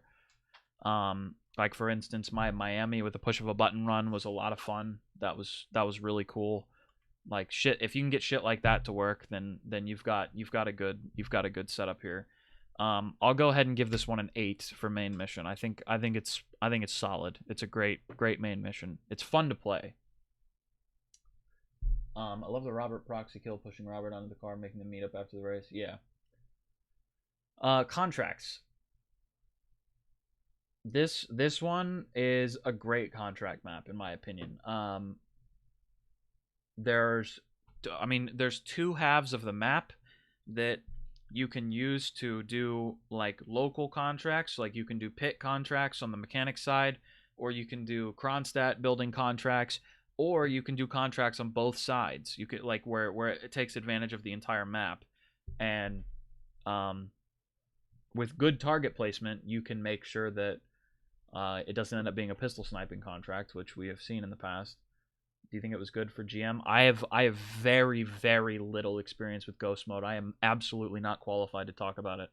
I've played fewer matches than I can count on both my hands, so I'm absolutely not qualified to talk about Ghost Mode or even incorporate it into this rating. No way. Ghost Mode was dead long before I ever started playing Hitman, so I am not qualified to talk about that. This is a great contract map though. I would say I'm gonna give it a 7 for contracts because actually no, we'll give it an 8. We'll give it an 8 for contracts. The only problem I have with contracts is that if you do want to use the entire map, you're gonna inevitably be running a lot unless the targets can be sniped, because there's only like 2 or 3 ways across the map, and they're all basically underground or the overpasses. That is a little bit, but again, there's not a lot you can do when it's a racetrack, so like I understand that it's that way, but for contracts the map doesn't flow as well as other maps, so we'll dock it a couple of points there. But otherwise it does full-scale map contracts and very isolated contracts, like just in the medic area or just in the pits or just wherever. It does contracts like that very well, but it also does the big, like, overarching contracts that use the whole map. It does those well, too. Hey, Fusk. Hey, Barbecue, welcome. Yeah, we're grading the maps. For Roulette, I think Miami does a great job. Has the most disguises, has a lot of weapons on the map. It's got a lot of opportunities for, I mean, to be fair, Sierra's probably going to be the same every time. It's going to be the peekaboo. But Robert has a bunch of different stuff. We'll give it a lot of points for the disguise, for having the most disguises. We'll give it a lot of points for having weapons on the map. We'll dock it a couple of points for Sierra being stale in roulette. She's pretty stale. So we'll give it an 8. It's Sierra's kind of stale, so we got to take off some points for that.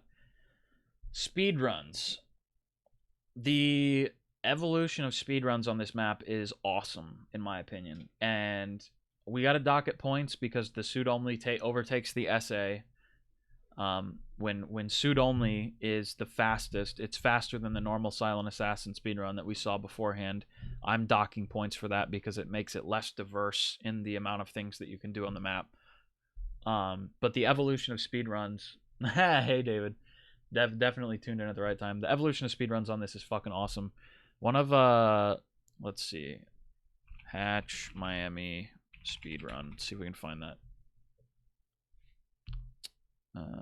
Maybe, oh, fuck it, we'll go here. It might be on here.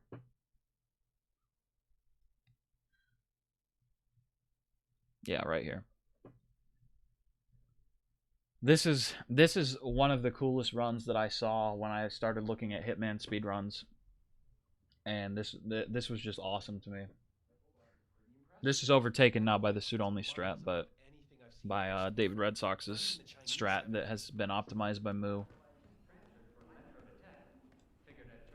But this was one of the coolest things I saw when I started watching Hitman speedruns. And I believe this was the fastest at the time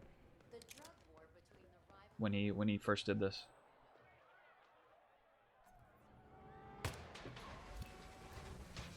Target down. Next up, Robert Knox.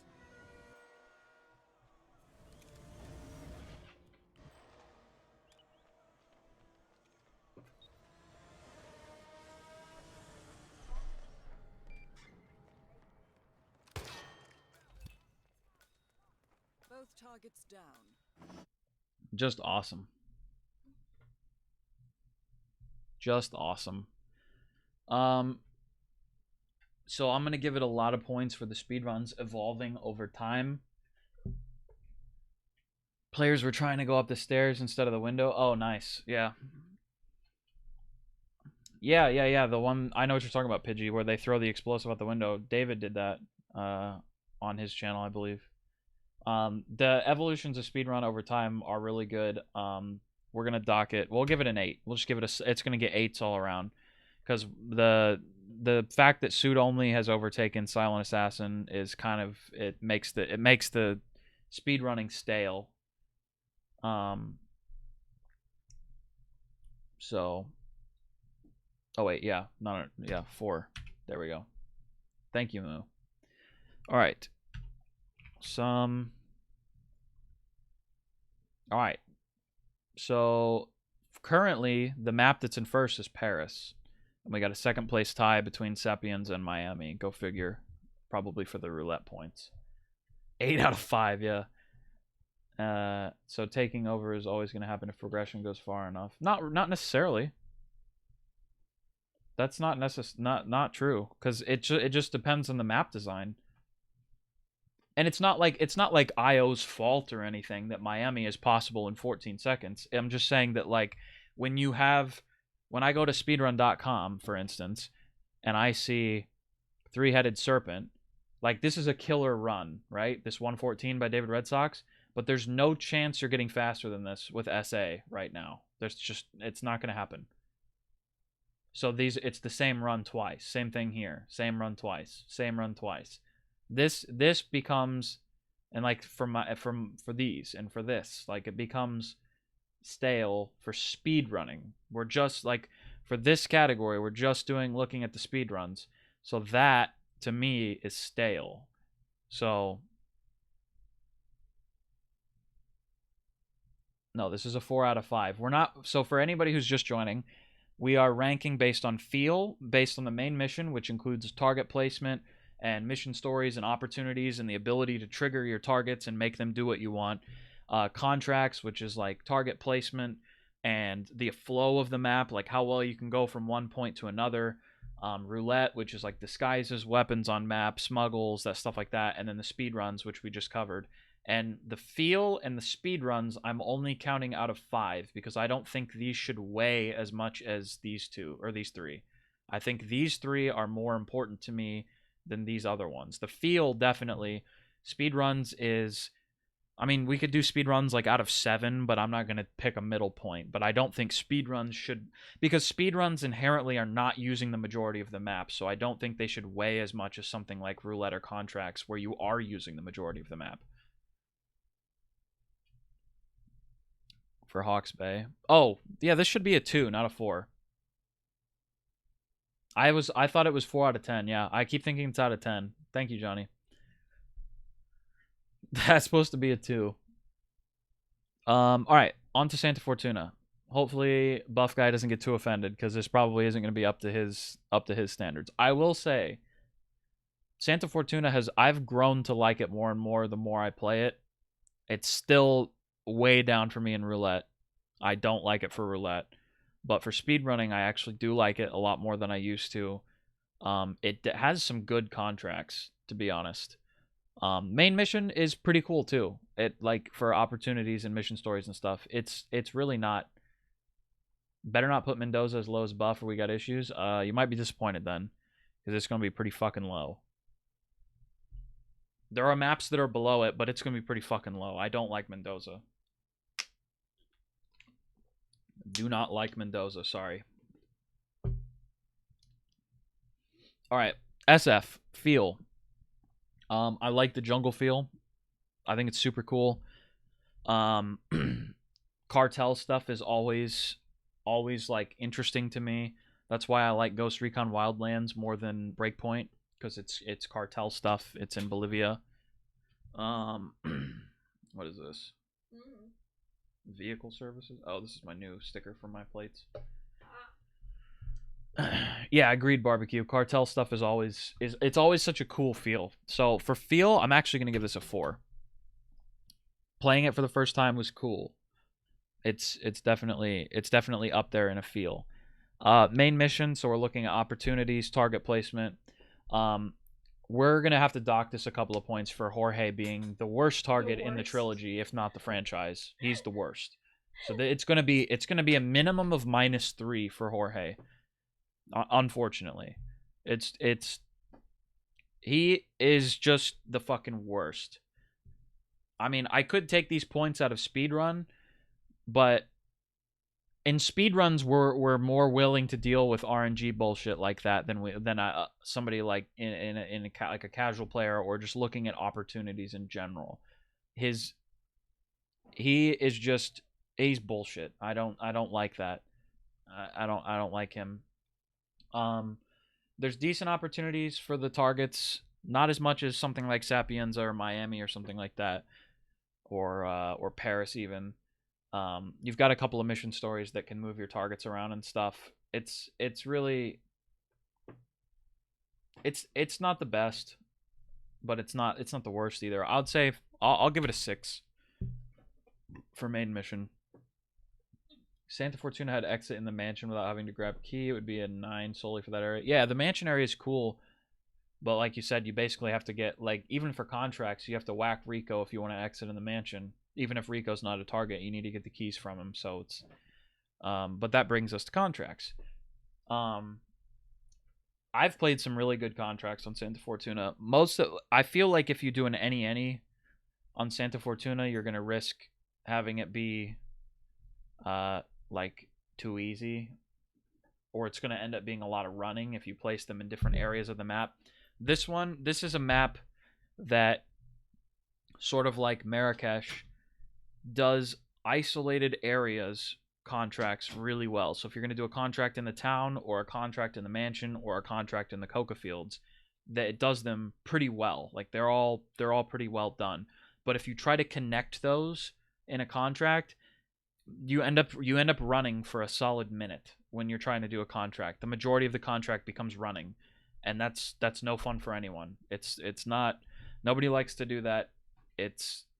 There's no way to optimize it. You're running in a straight line. We're approaching Carpathian levels of bad at that point. So I'm gonna give it, for contracts, I'll give it a 7 because it does contracts well within like isolated areas, but outside of those areas it becomes virtually unplayable in my opinion. Mumbai has the same problem. Yeah, Mumbai kind of has the same problem. For roulette, I really don't like this one for roulette. This is one of my least favorite. I know it's got a decent amount of disguises and stuff, but again, for roulette, you kind of need the map to flow well, and I don't feel like this map flows well. I feel like going underground and all of the intricacies in the bottom area, I feel like it doesn't flow great. You end up running so much is the problem. There's so much running on this map. There's a lot of like tunnels that are empty and you're just running, and it's just running, and I think the isolations for each target are really not great. They're basically the same thing for every time. You get Andrea outside on the balcony, you get Jorge in the hut with the pilot, and then you get Rico either on the docks or you seeker him into the bathroom. And that's really all you ever see in roulette.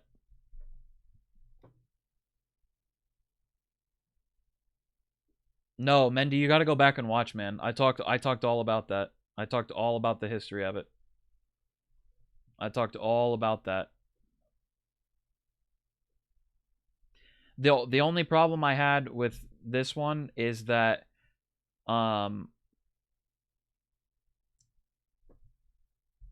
why did I give this a 3? There was one reason. No, I'm talking about Paris. I gave it a 3 because of that, but I think the reason was because the Silent Assassin run was always tech start. Even from 2016, it was tech start, and it's barely faster than the suit only run. But I gave it 3 points because of the fact that you were the one that got it down on SA, and then you got it down on SASO, and the ways in which you did it were so cool. And so I gave it points for that. But if you want to go into Paris and look at a way to improve the speed run or take it from a different approach, it's virtually impossible. It's just yeah. I mean, you could argue this would be a 4, but something like 5 I did for Colorado because all of the top times in Colorado are awesome right now, and they've evolved in each category with different starting points. So it's super cool. Same like how they said when they previewed Dubai with a screenshot of 47 on the roof and said this is a place you can go. Yeah. Roulette SF, I'm giving it a 3. That's my final answer. For speed runs, again, Jorge is a piece of garbage. He ruins the speed runs in this. I will say I have fun running through Santa Fortuna and doing the speed run, but it's a lot of running. It's a lot of now that it's sort of been figured out, it's not as appealing, I suppose. I guess it doesn't really seem like there's a lot of room for anything here, so I'm gonna go ahead and give this a 2 out of 5.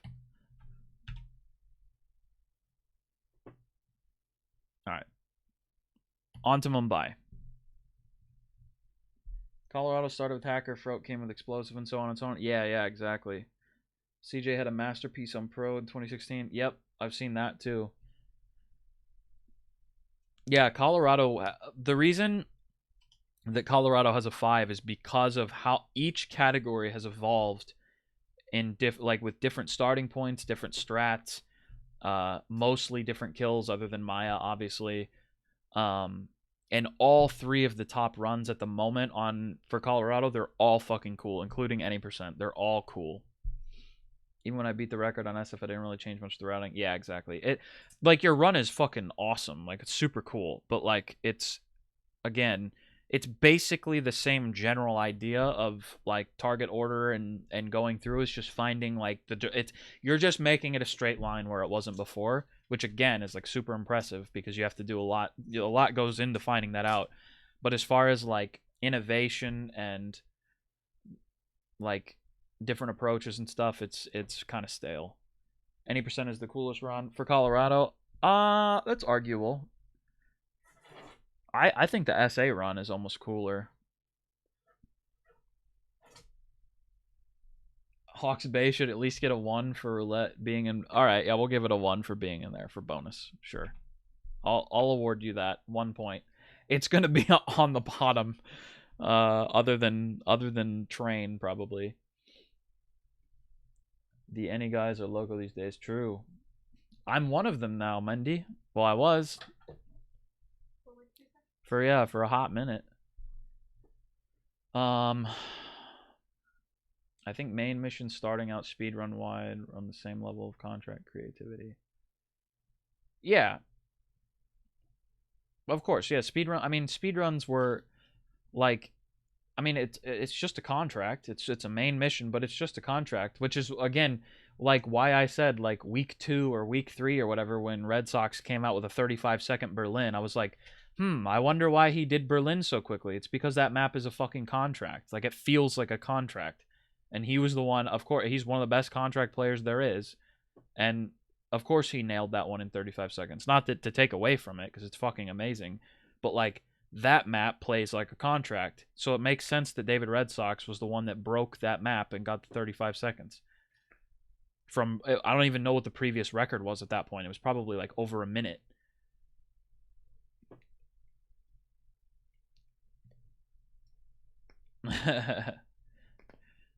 But yeah, it's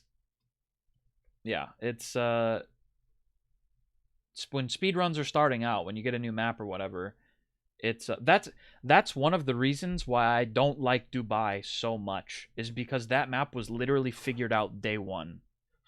If we're not including the 10-second suit start, the SA route was figured out day one, and it has not gotten faster. The only way you could improve on that SA route is doing the suit only route.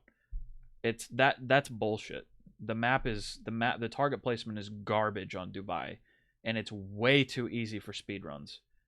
It's not good.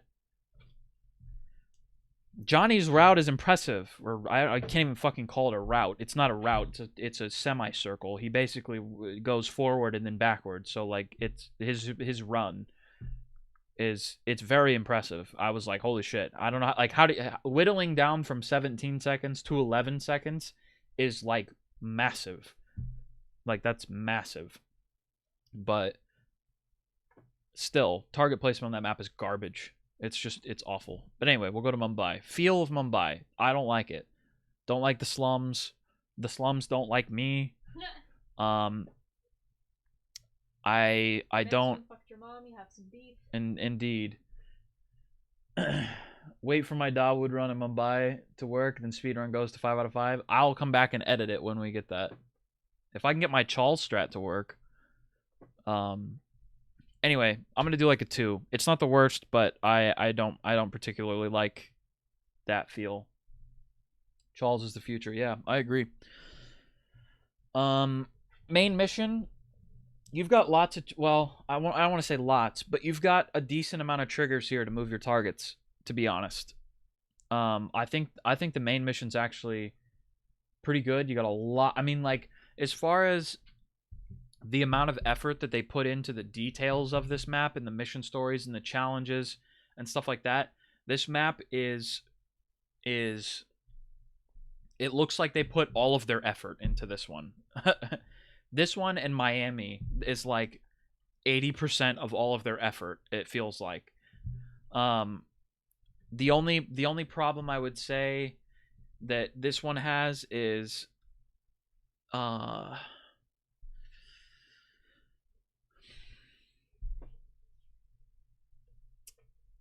I don't think the slums flow very well. That's really my only problem. Like, not to mention there's way too many fake NPCs. I understand that it's Mumbai and it's the slums and it's supposed to be dense. It's supposed to be filled with a lot of people because that's how that's how Mumbai, that's how that is in India. It's like the second highest population in the world, I think, in that country, something like that. There's like 1.7 billion in that country, something like that. I don't remember, but anyway, it's clunky to move through. But other than that, honestly, the main mission is really, really, really good in that map. It's really good. The Maelstrom even is a target that was talked about, I think, on Colorado or something. And is connected to like Maya Parvati, so it's relevant within the story. I'll give it an 8 just because I hate the slums. But other than that, the amount of stuff that you can do on this map, like mission stories and challenges and all that shit, you could spend more time on this map than any other map trying to do that stuff. It's got the most.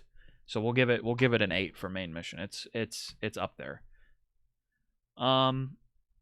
Contracts. This one does contracts pretty well. Not a lot of people play them because they're kind of hard, but this one does contracts pretty well. Charles has good contracts. Rangan Tower has good contracts. Vanya's area has good contracts. Even doing stuff in between them can be done well. I would give a 7 for the fake NPCs. Without that would be an 8.5 to 9. Yeah, I'm giving it an 8 just because the fake NPCs aren't like the fake NPCs affect my contracts rating more than they would my main mission rating. Because, like, for contracts, the fake NPCs are a big fucking annoyance. But for the main mission, it's not. It's kind of annoying, but it's not a huge deal. Because main mission we're making separate from speedrunning. Speedrunning, we can get into that for sure. I think this has good isolated area contracts, and I think it does all across the map contracts well. Sometimes the fake NPCs get in the way. I'm gonna give it a 7. If more people is Marrakesh, yeah, it has a lot of people in here. I'll give it a 7 for contracts. It has some good stuff. It has really good potential for contracts. Fake NPCs get in the way. Fucking annoying. Roulette. This map has to be considered. All of the stuff in this map has to be considered. This might be. I think we might have to automatically give this a 10 for roulette. There's triggers to move your targets. There's good isolation spots. There's a shit ton of disguises. There's a shit ton of weapons. Trespassing zones are pretty balanced. This is a great map for a roulette. It's hard because there's a lot of stuff that you have to learn, but I think this has to be a 10 for roulette. I think we'd be doing it a disservice if we didn't give it a 10 here. It's obviously there's the most, like, personally, I don't enjoy playing this as much as other maps for roulette, but as far as like looking at it, like what roulette can be, I feel like this one, there's so much, like there's so much diversity in roulette, in my opinion, here. Don't go and watch my early videos on Mumbai, very framey. Yeah. Speedruns. This is where it sort of fails at the moment. Any percent is the only one that's really sort of changed over time. Moo did a train yard start a long time ago and then evolved into a skywalk start, which is now still the SA and SASO. Vanya RNG is complete bullshit. We have no idea how to change that. If Charles can be... Well, we got to give it some points for any percent innovation. So maybe we'll do a 2.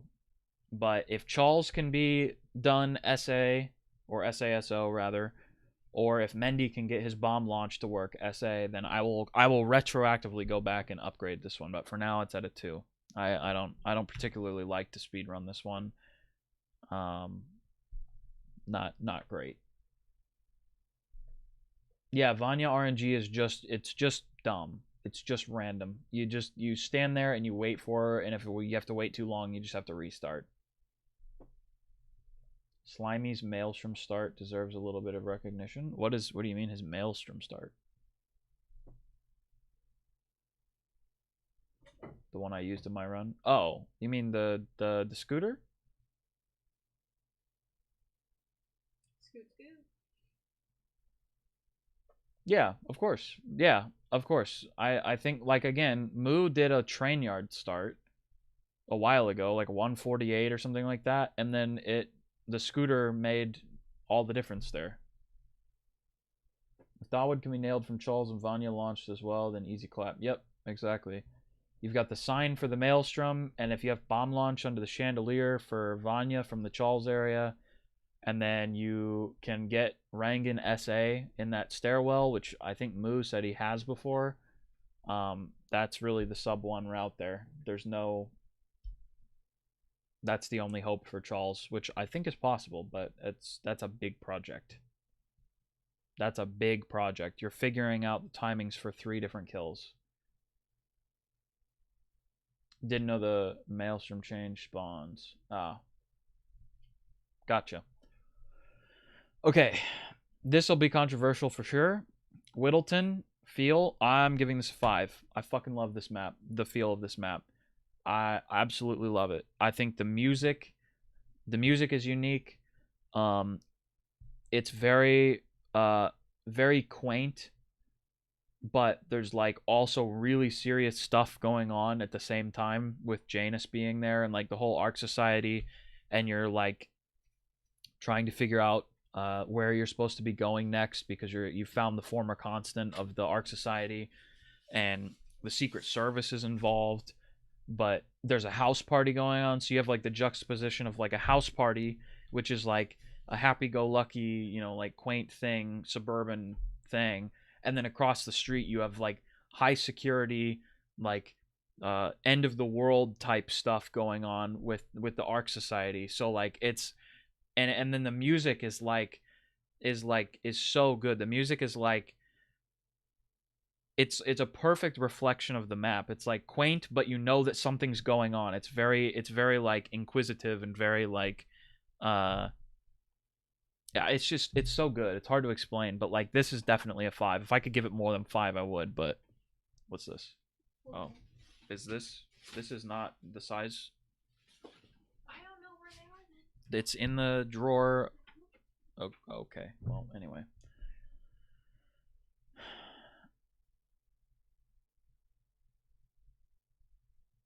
I'm gonna say my 56 is legit just for the sake of it. I wish you could go into a few more houses in Whittleton. Really feels... Yeah, exactly. It feels like a basic suburbia that hides a real dark truth. Exactly. That's why, what's it called? Disturbia is a really good movie. That's why that's a good movie. Even though it's sort of like a cheesy horror, it's still a great movie because it's like you're living in a suburb, which is like nothing going on, but there's shit going on. Like it's super cool. Thank you.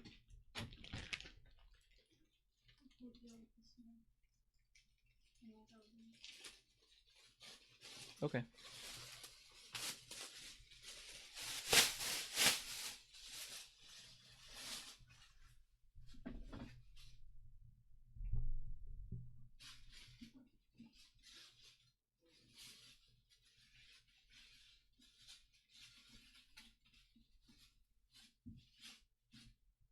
There we go.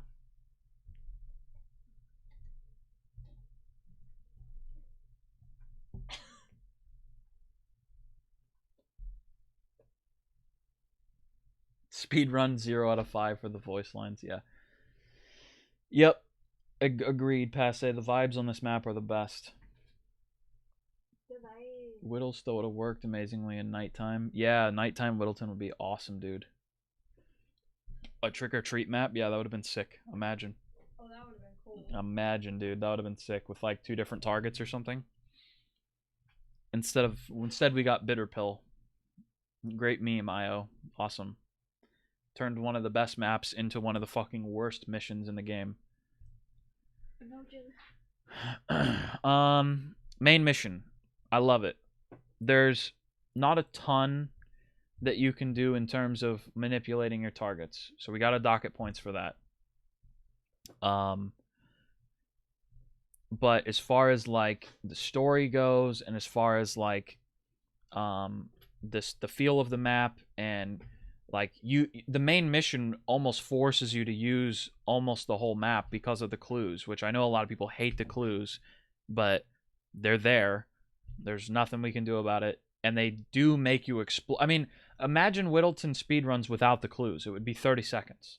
Somebody would find a way to kill both. I mean, we already can kill Janus right away. We can kill him with the oxygen tank. It's just a matter of doing a bullet distraction for... I mean, it would probably be 10 seconds, to be honest. Somebody make a contract with Janus and Cassidy. I'm sure somebody can figure it out in 10 seconds. So the clues really are it becomes a routing thing instead of how fast can I kill these two people.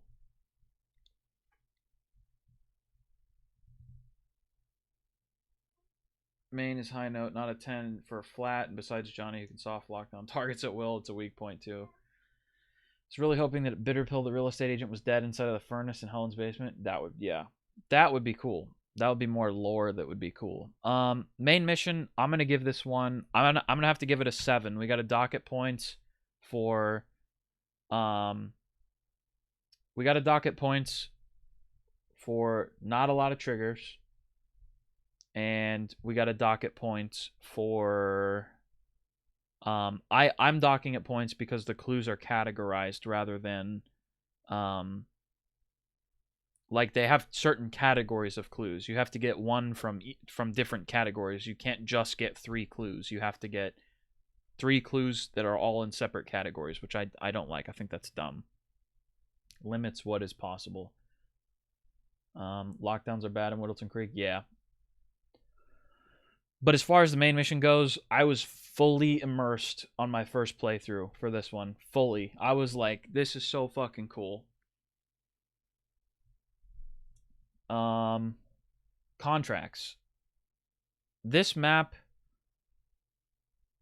has good contracts as long as they're not any method, any disguise.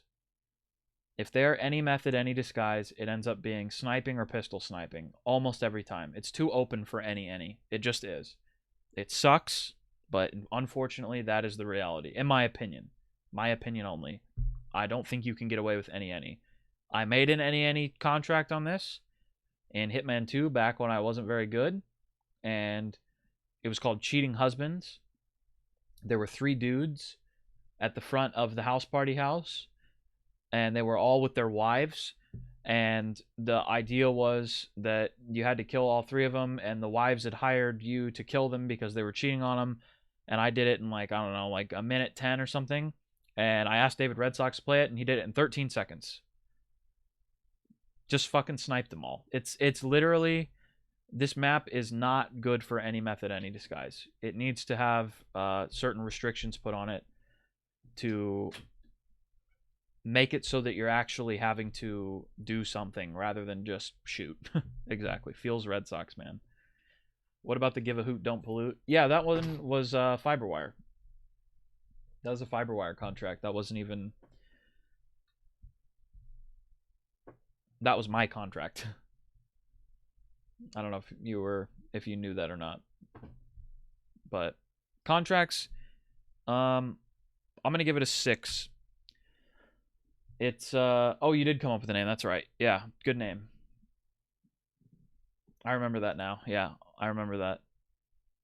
I'm gonna give it a 6 because my favorite type of contract, which is any, you really can't get away with it on this map very well. So, and it's very, very pistol snipey, as we all remember from Speedrun Comp 8.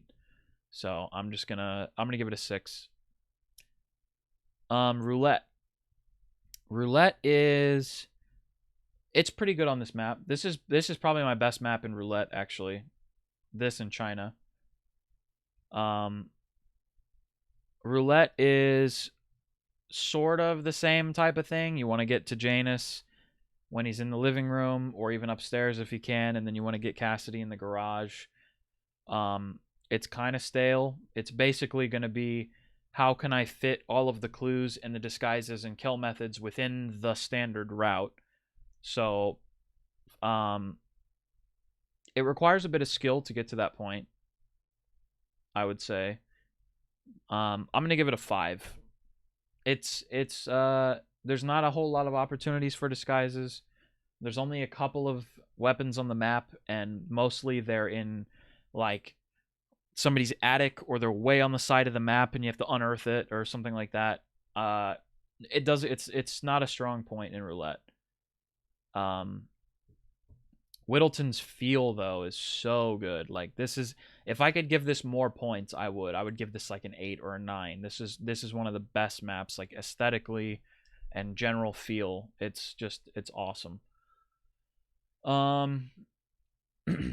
Speedruns, I'm not taking into account the voice lines because you can turn the dialogue off. Speedruns, I would say,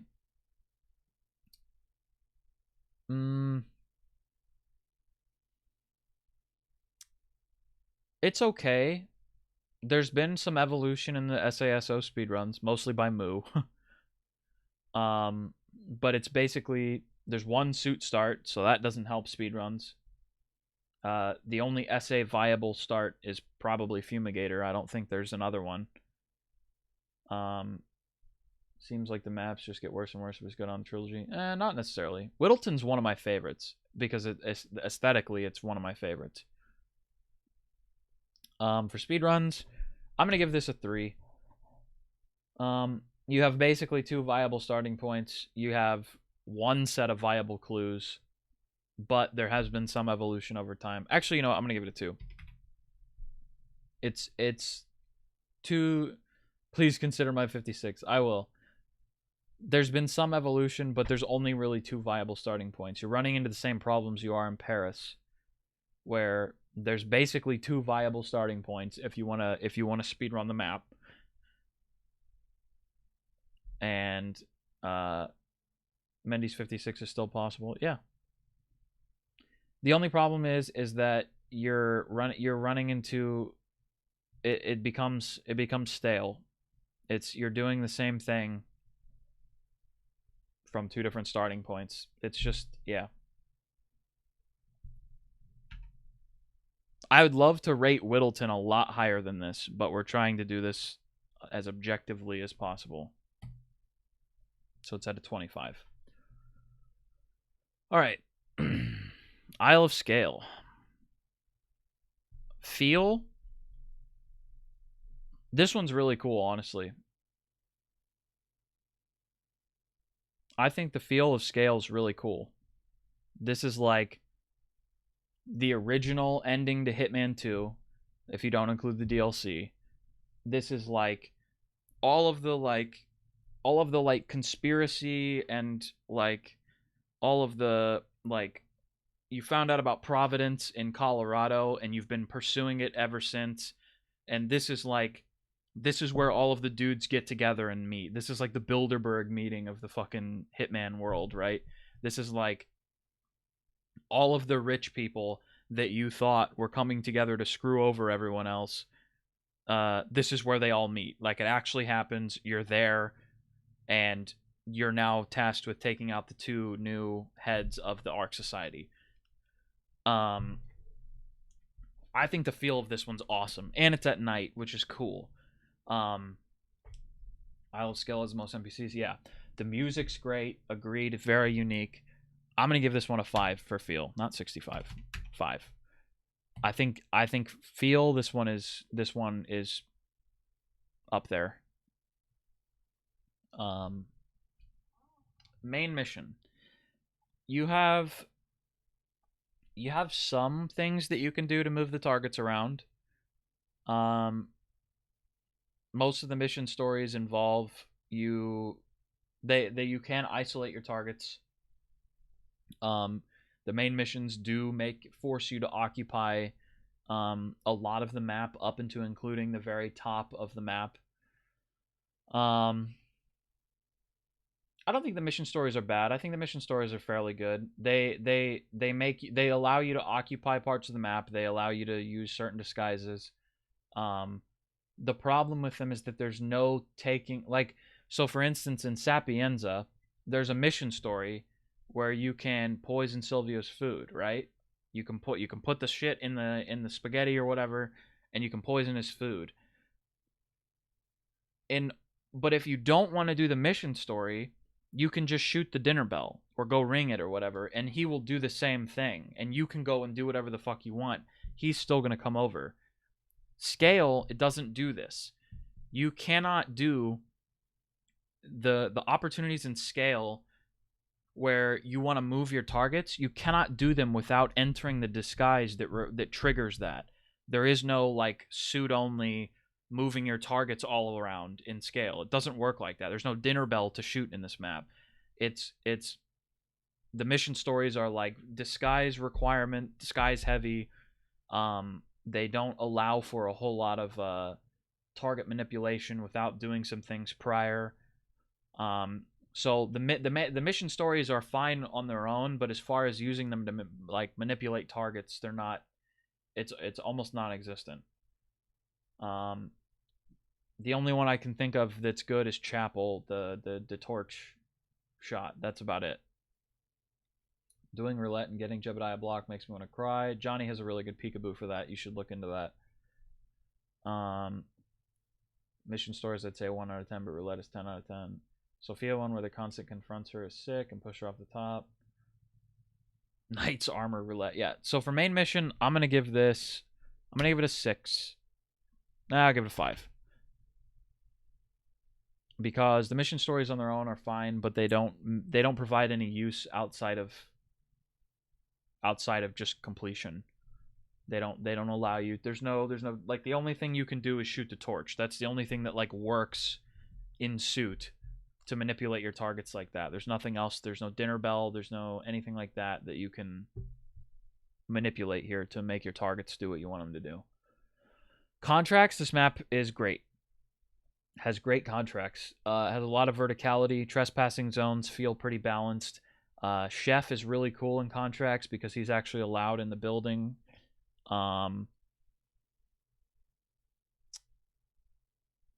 I think this map has good contracts. It's the exits are pretty good. There's one challenge countdown where you trank the constant and it gives 5 minutes to kill both targets. Yeah, that's kind of cool. Down to the wire 5-bar contract was amazing. Thanks, Yoshi. I appreciate it. Starting locations. Starting locations are great on Scale, I think. You've got one architect, art gallery, chef, janitor. You've got several suit spawns. It's great. I think it's good. I think starting locations are awesome. You've got one like directly on top of the morgue, like the keep start. I think starting locations are great. For contracts, I'm going to give it an 8. Mainly because most of the contracts take place in the building and the wake area and like down in the chef's area. There's not a lot of contracts that use like harbor area or like the torch area. So it doesn't always use most of the map, or at least the ones that I've played. So I'm going to go ahead and give it an 8, which is still really good. Yeah, guards are always vulnerable to tasers. That's something that sucks. Roulette, this one's also great. I love this map for roulette. It's really, really interesting. I'm going to dock it a few points because of the radio lure for Sophia being almost mandatory. I don't like that. Zoe has lots of opportunities for different things. Seeker to the bathroom. Get her over by... you can get her. There's plenty of. You can lure her up to the balcony by the architect bar. There's a bunch of places you can get Zoe that you just. But Sophia is almost mandatory for the radio lure, and I don't like that. So we'll give it an 8 for roulette. Scale has lots of weapons. Yeah, lots of disguises, lots of weapons. It's really cool. Speedruns. The speedruns on Scale have evolved over time pretty cool, like pretty well. And all 3 categories are different, so that's a big plus. In fact, I broke the any percent for scale a while ago. Where are we at? Right here. I actually broke it. It was 24 on Hitman 2 and 24 on Hitman 3, and I got it down to 23 with a new route. And then, of course, I got tupled. But we got SASO, which was 38 or 37 by Jotes. Show it. The any percent one? Or yours?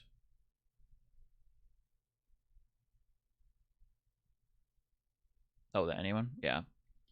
Well, I'll show both then.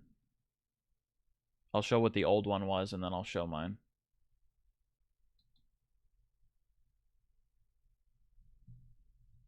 Yeah, I did get tuplet on that one, unfortunately. So this was the old one.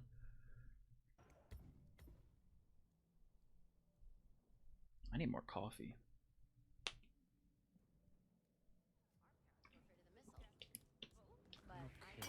So you throw a proxy C4 for Zoe. One target down.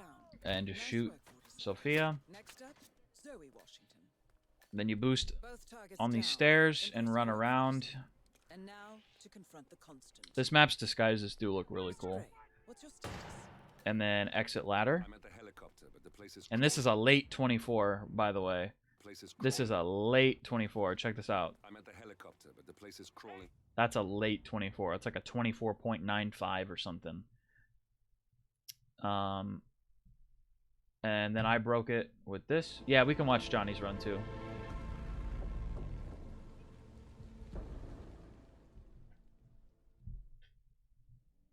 And then I broke the record with this run. The devil. One target down. Nice work, 47. Next up, Zoe. Both targets down. So different, same starting point, but Now different to route. confront the constant. Mr. Gray, what's your And this status? one has to be In position. pretty mechanically good You did your to part, do. 47. And then Tupla got it to 22 because he didn't shoot Zoe. He dropped this C4 for the violin, yeah. Violin strikes again. We can watch Johnny's run too. Johnny's run is still the fastest on Hitman 2 as well, the SA run. It's 29 seconds.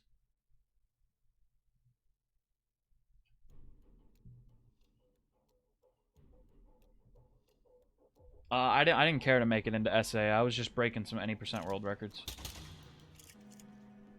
So he does a soft lock on Sophia. And I'm pretty sure this is another soft lock on Zoe, but I could be wrong. Does flying Mamma Mia for Sophia because she comes out to the balcony by herself. And then uses the cage for Zoe. One target down.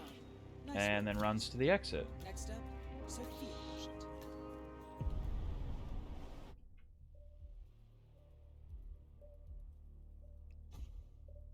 Amazing run. Is that still record? Yeah, it is. So that would be the SA record right now. So you have a SA run, a SASO run, and an any percent run that are all different strats. This is a great speedrun map, I think. We'll give it a 5. This is a great one. Yeah, so let's total that up. 31. So it's tied for second with Sapienza and Miami. Is there a difference between Ikonator and Napoleon? I think the weight is different. I think the Ikonator was a good weight for that, and obviously Napoleon is not proxy, so Ikonator is proxy explosive. New York needs a second target, but other than that, it's good. I like New York a lot. Okay, feel of New York. I'm just gonna go with 4. I think it's a great feel. I love the bank. It's awesome. I'm not gonna give it a 5 just because it's not like a 5 would be like China or like Scale, something that's like dark or noir or something like that. This doesn't have that for me, but so personally it's one less, but still really cool. It's a great feel. Main mission. Unfortunately, the mission stories on this, there's almost no moving Athena. The only thing you can do is crash the stock. You can do the job interview and go up there, but there's no manipulating your targets with the main. The main mission stories are good on their own, but they don't do anything outside of completion, just like Whittleton and Scale. It's really not great. I'll go ahead. I'll give it a 5 because it fails for the same reason Scale does. The mission stories aren't bad on their own. They're fun to play through for casual playthrough. They can be immersive, but they don't really move the target very much. 2 ways of getting her to second floor. That's a bit decent. Yeah, I mean it's okay, but like again, like if you're trying to do something cool on the map, like when I'm doing like my push of a button runs, which obviously you can't even do on here because it's single target, they don't really come in handy for anything. Like I guess if you want to do like a flying propane, you could try doing that, but the mission stories don't like really. Yeah, and then of course single target. So main mission single target is going to dock us a lot of points, but there's not really anything you can do. Hello there. Smooth Criminal, thank you for the follow. I appreciate it. Yeah. I'm sitting at a 5 on this one. Contracts, this map is awesome. Has good verticality. The map, you can go through the map in many different ways. The disguises are balanced. There's no one overpowered disguise that allows you anywhere really, other I guess high security, but you still have to acquire a high security disguise, and those aren't easy to get. The exits are fairly decent. I mean, they could be better, but again, it's a small map. And for a small map, it feels really big. So I think for contract, I'm gonna give this one a 9 for contracts. I would give it a 10, but I think we got to dock a point for there's not the exits aren't the best. They're still good, but the exits aren't the best, and I just don't think it's a perfect 10. It just doesn't feel like a perfect 10. If Athena didn't hold a disc, there would be a burst of opportunities like Bank Teller. Yeah, exactly. The fact that you have to run to Athena makes the speedruns not as fun. Roulette, this has got to be this is not as bad as Dartmoor, but it suffers from the same problem. All of the roulette runs are going to be basically the exact same thing, and it's going to be a speedrun competition against your opponent. And I don't think that it should be like that. I'm giving this a 1 for roulette.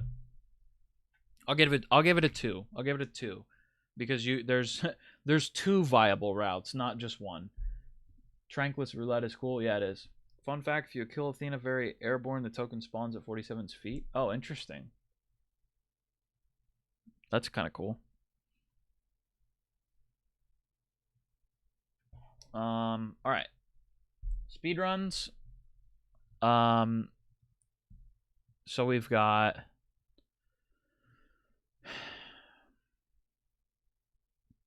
Golden Handshake. Johnny's got the 116 strat, which I believe is the stock crashing. SASO, basically the same route. I think Ramsey did a different version of this from Suit Start. The any percent was 104. I broke the any percent with the boost, which is now the SA record, so that's really cool actually. So we've got sub 1 SA, 134 SASO, but then the any percent is basically the same as the SA, just slightly slower. So 2 of the categories are the same route. So we got to dock a point for that, I think. having to get the discs is kind of annoying. I kind of want to give this like a 3.5 out of 5 almost, because it's not a 4, but it's definitely not like a 3. I'll just give it a 3. We'll just give it a 3. Nah, we'll give it a 4. We'll do 3.5. We'll break the rank here. 3.5.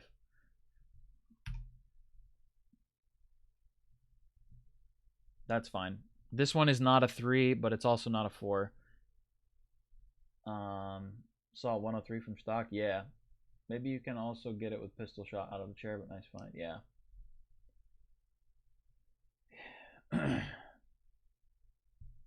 Okay.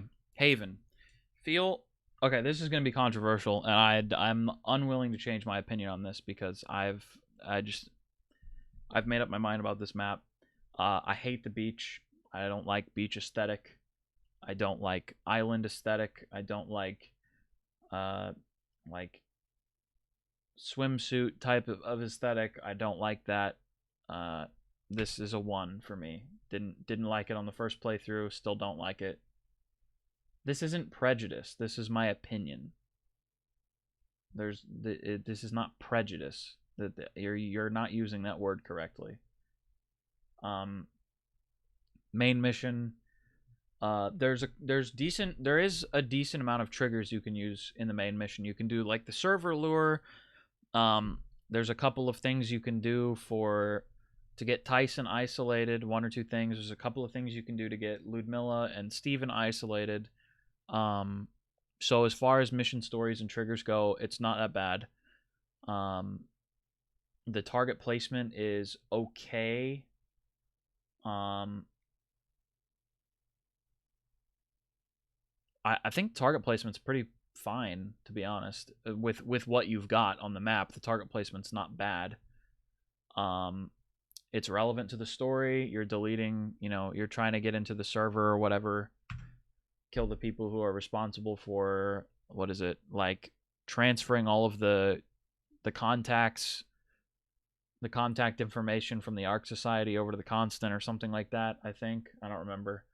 Something like that. I don't know. I'll be generous and I'll give the main mission, which is, target placement, mission stories, ability to manipulate targets. I'll give it a 6.5.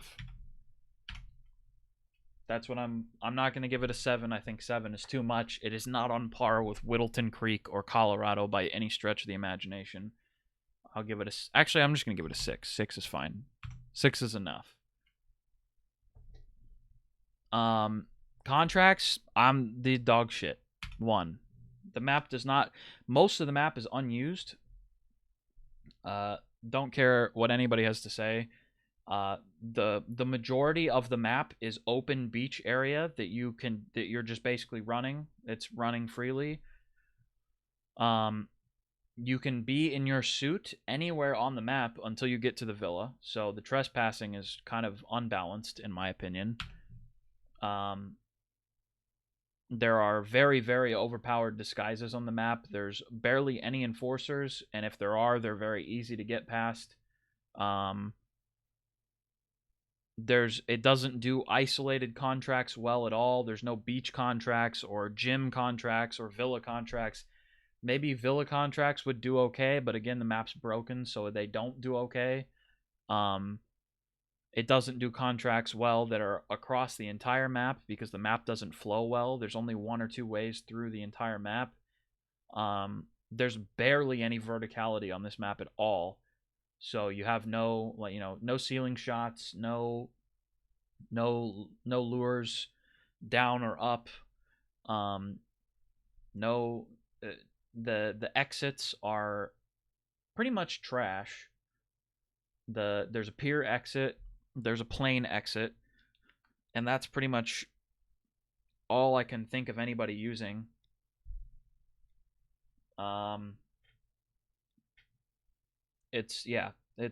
Contract's not great. Roulette, I'm going to afford at some points because Froat has helped me a lot with roulette, and there are ways to get around Tyson without going in the villa. Mainly peekabooing him out. And there's lots of items on the map. There's lots of cool disguises to get.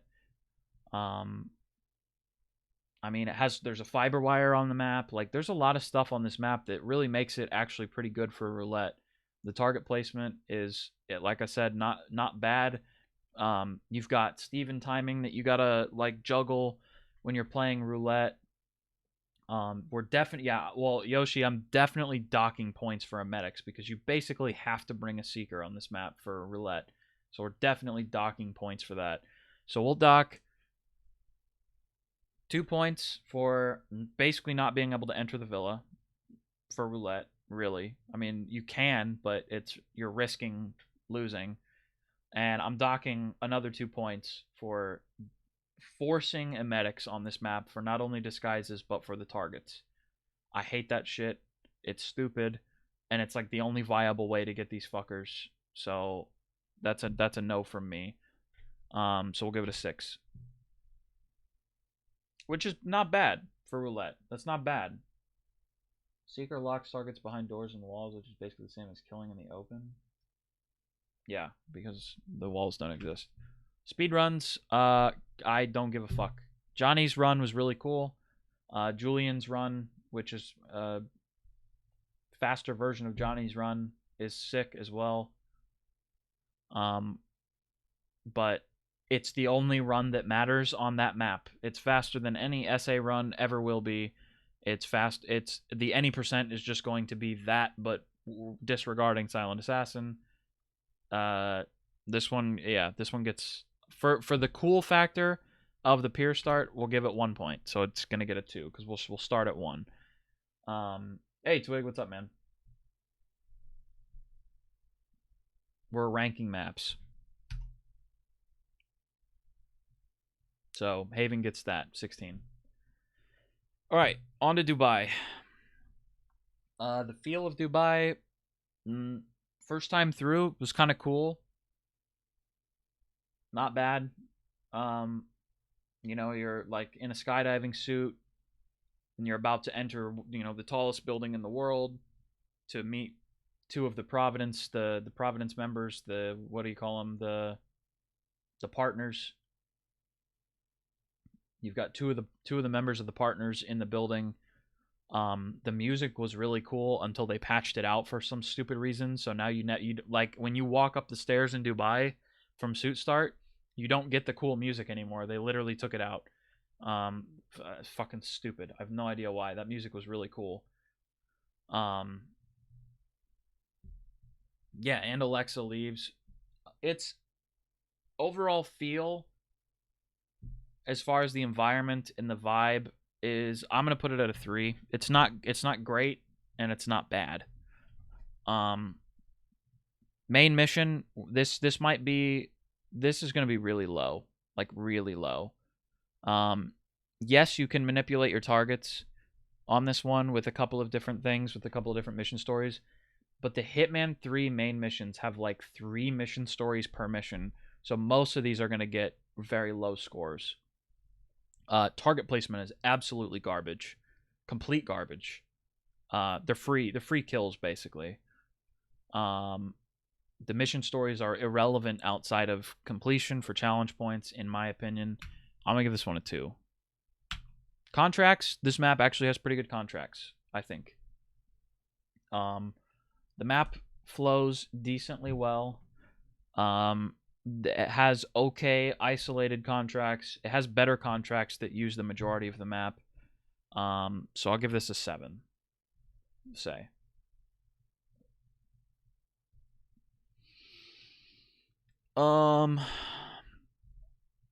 Roulette. This is not fun to watch, not fun to play. Target isolations are incredibly easy. Most of the disguises are very easy to acquire. The only thing that spices up any roulette spin is either assassin or folding knife, which is basically the same thing.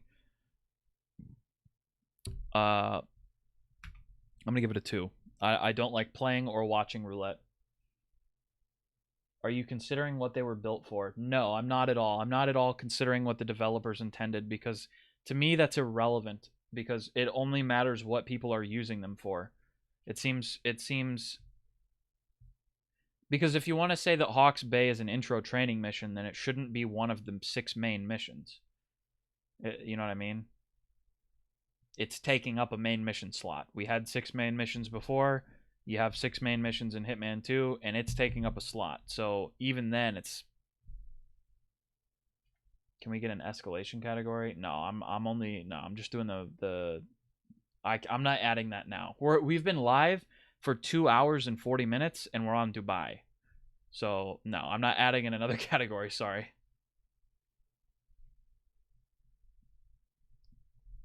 I wouldn't say Dubai is a training mission. No, I don't think so.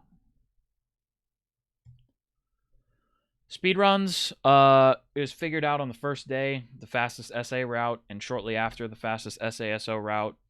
The SASO overtakes the SA, and the any percent as well overtakes the other two. So, for the coolness of Johnny's run and the coolness of Goulet hitting that 5 seconds any percent, we'll do a 2 out of 5, out of respect for those runs. Otherwise, it's boring as shit.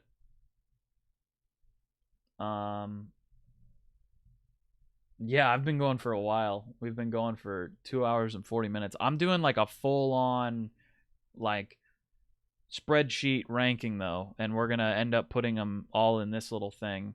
And I'm probably going to upload this to YouTube, because I think people might be interested in it. Who knows, though. All right, Dartmoor. Feel. Dartmoor excels in the feel category. If it were in, like, a thunderstorm, or if it were, like, purely at night... this would be like probably the best aesthetic mission in the game, in the trilogy.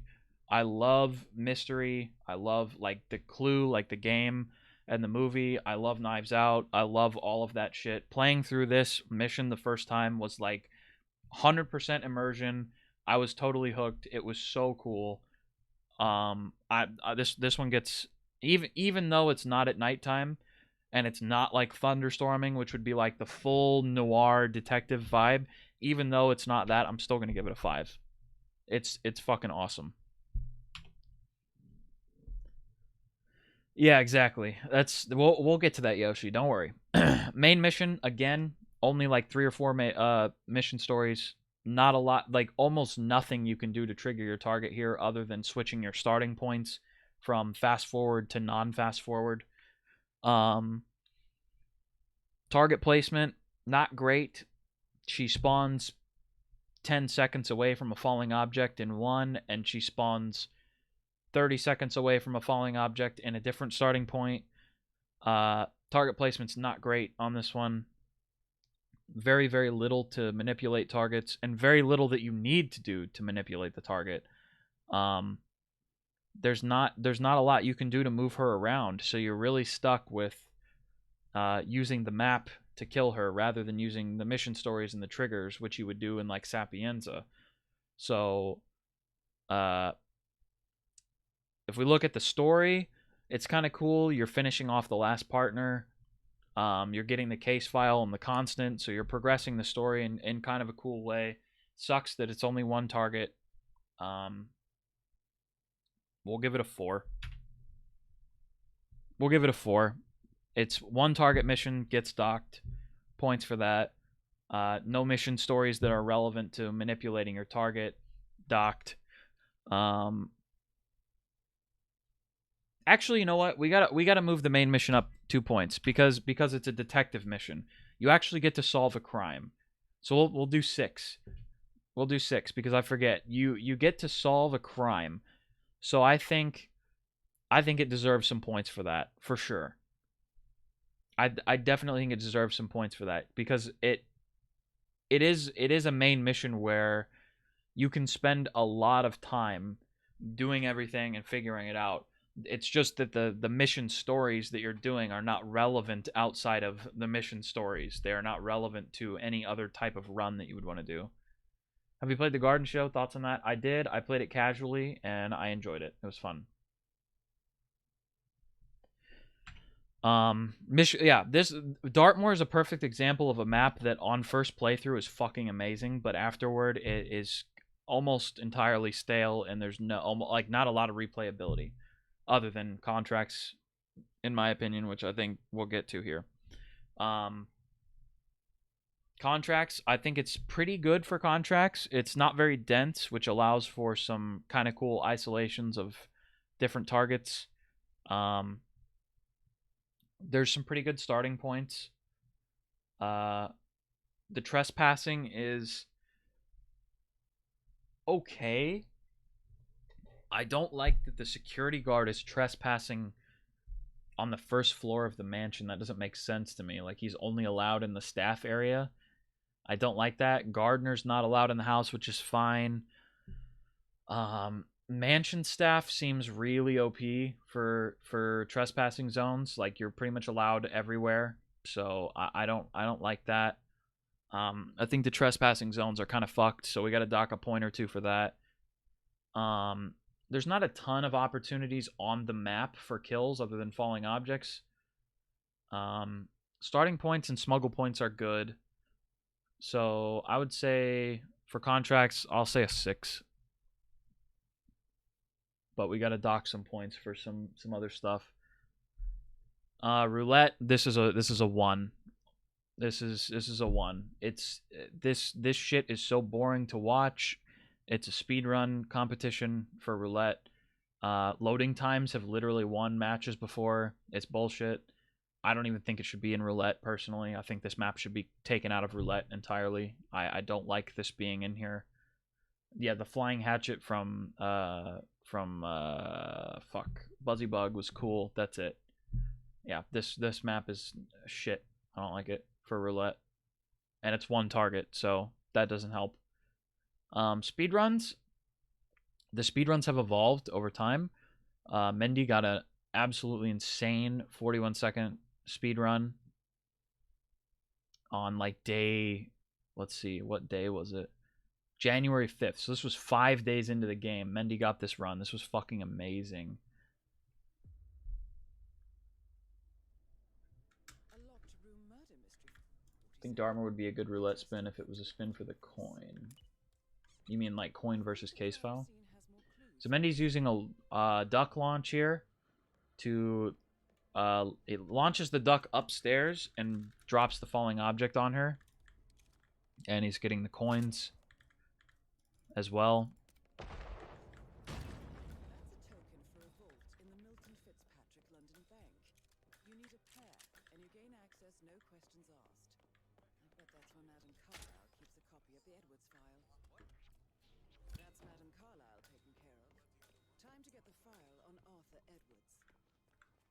I believe Chester did the same thing. This was a late 41. I saw 41. Nobody saw 42 there, right?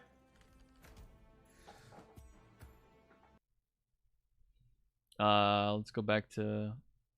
Oh, I could have just clicked down there. Yeah, so we've got... Chester had 42 seconds 2 days beforehand. PI start, I think it was the same strat.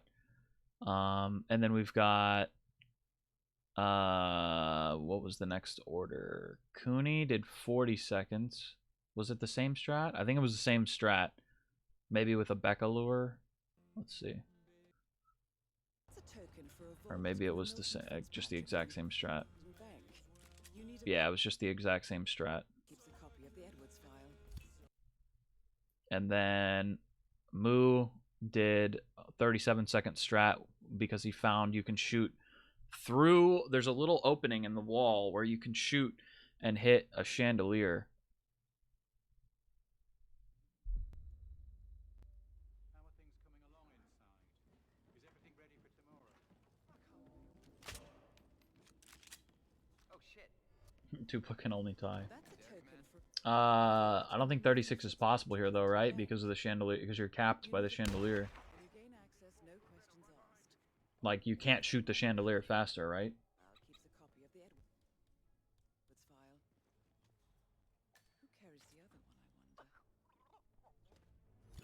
Toxic. Think 36 is possible? Well, I'll take your word for it. Shoots a tiny little chandelier, like the gap in the chandelier here. Time to take care of Alexa. Oh yeah, 36 is actually possible. Never mind. It's like you're literally right there. Yeah, definitely. Never mind. So the evolution of the SA run here was really cool. SASO sort of evolved over time. I mean, you can see it's gone from, you know, like 120 all the way down to 53. So I would say that's pretty cool. The any percent route is, I think Tuple uses PI start. Yeah, so it's a different strat. So you've got 3 different strats for all 3 categories. So we'll give the because it's a 1 target mission and you have to grab shit to get out of the map like coins or case file, I'm gonna give this one a 4 instead of a 5. But it's pretty good for speed running, I would say. So we'll do that. All right, Berlin. The feel of Berlin, automatic 5. This one's fucking cool. You're in a nightclub with sick music. It's dark outside. You are surrounded by 11 or 10 or 11 ICA agents, depending on where you spawn, who are hunting you. This one's fucking awesome. This map feels so cool. Berlin gonna overtake best map now. Main mission, unfortunately, I'm gonna have to dock a point or 2 because of no mission stories. I don't like that. You still do have opportunities like the Rolf Lure, and you've got a couple of other things that you can do. You're basically creating your own opportunities on this map, like Buff said. You're basically creating. Yeah, Berlin is like a contract, but it's a good one. Because you have 10 targets to choose from. How do people like this map? What do you mean? How do people not like this map? This map is fucking awesome. This map is fucking cool. You have 10 targets to choose from. You can pick any 5. And then the only thing I would say is the exits are kind of stale, but that we'll get to that for contracts or speedruns, not main mission. Main mission, I think the main mission is pretty good. It's not the best. There's no mission stories. There's not a whole lot of manipulating your targets. The story's pretty cool. You're trying to find Olivia. Your handler has obviously changed because Diana is now somewhere else, and Olivia is now your handler. I'll give it a 7. The main mission is cool.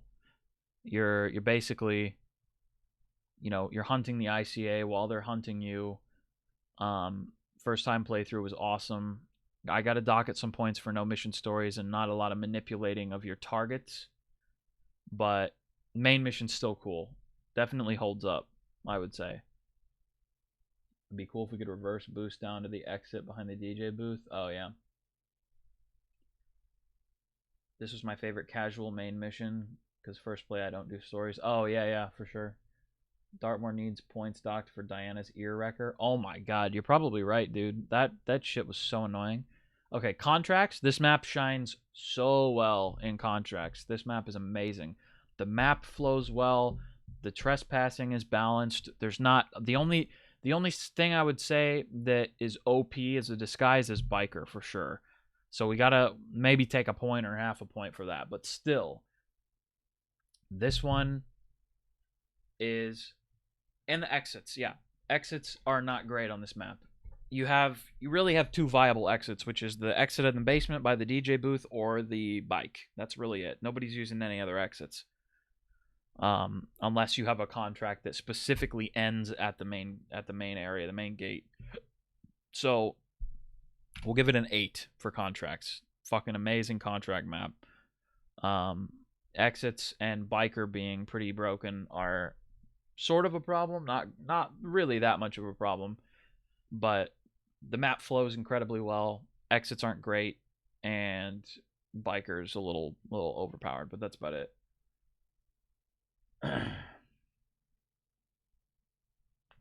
Roulette. This honestly is one of the most replayable in roulette. I know everybody likes to go to the Rolf strat, but that's because it's the Rolf strat that Meme developed is sort of a what do you call it? I don't want to say noob friendly because that's not the right term, but it's sort of a safe, reliable thing that you can do that if you don't feel comfortable coming up with 5 different isolations for different people at different times. But as far as roulette goes, there's plenty of weapons on the map. There's plenty of disguises. There's plenty of different pathing that you can take. It really is a routing problem. Like, not like problem as in bad, but like it's a routing problem that you have to solve when you're doing roulette. So there's lots of replayability. The person who knows the map better is going to come out on top the majority of the time in Berlin, which means that it's a well-designed map. So I'll give it an 8 for roulette. Give it an 8. Speedruns. These have there's one suit start viable and one SA start viable that we know of. I guess that's technically subject to change on the SA front, but for the suit start, it's basically going to be the same start. It has evolved over time and gotten faster with different kills and different paths. The any percent is the same as the SA, but it's just disregarding SA, so you have overlap there. I'll give this one a 4. Nah, actually, we'll give it a 3 because the suit start hasn't changed at all. The SA run by David Red Sox that started the SA, the kickoff of the SA competition is sick. Moo just recently hit 47 seconds on SASO. It was an awesome run. Everybody should go watch it. We might watch it here in a second anyway. But there's overlap between the any percent and the SA route, and the suit only route has never changed because radio tower will never be used. It's only ever going to be Ravon start. John King is max because he has to stick to his own opinion. Hello there. Thank you for the follow ovations. Pretty appreciate it. Okay, on to China. Feel 5 instant. I love the inner city dark noir. It's not noir, but it's like, you know, the neon lights and the everything. It's fucking awesome. It's the best feeling map for me aesthetically. If I could give it more points, I would, but we're not weighting too heavily. Yeah, the music is amazing. Fucking this one aesthetically. If I want to cheat and give this a 6 out of 5 here, but I'm not going to.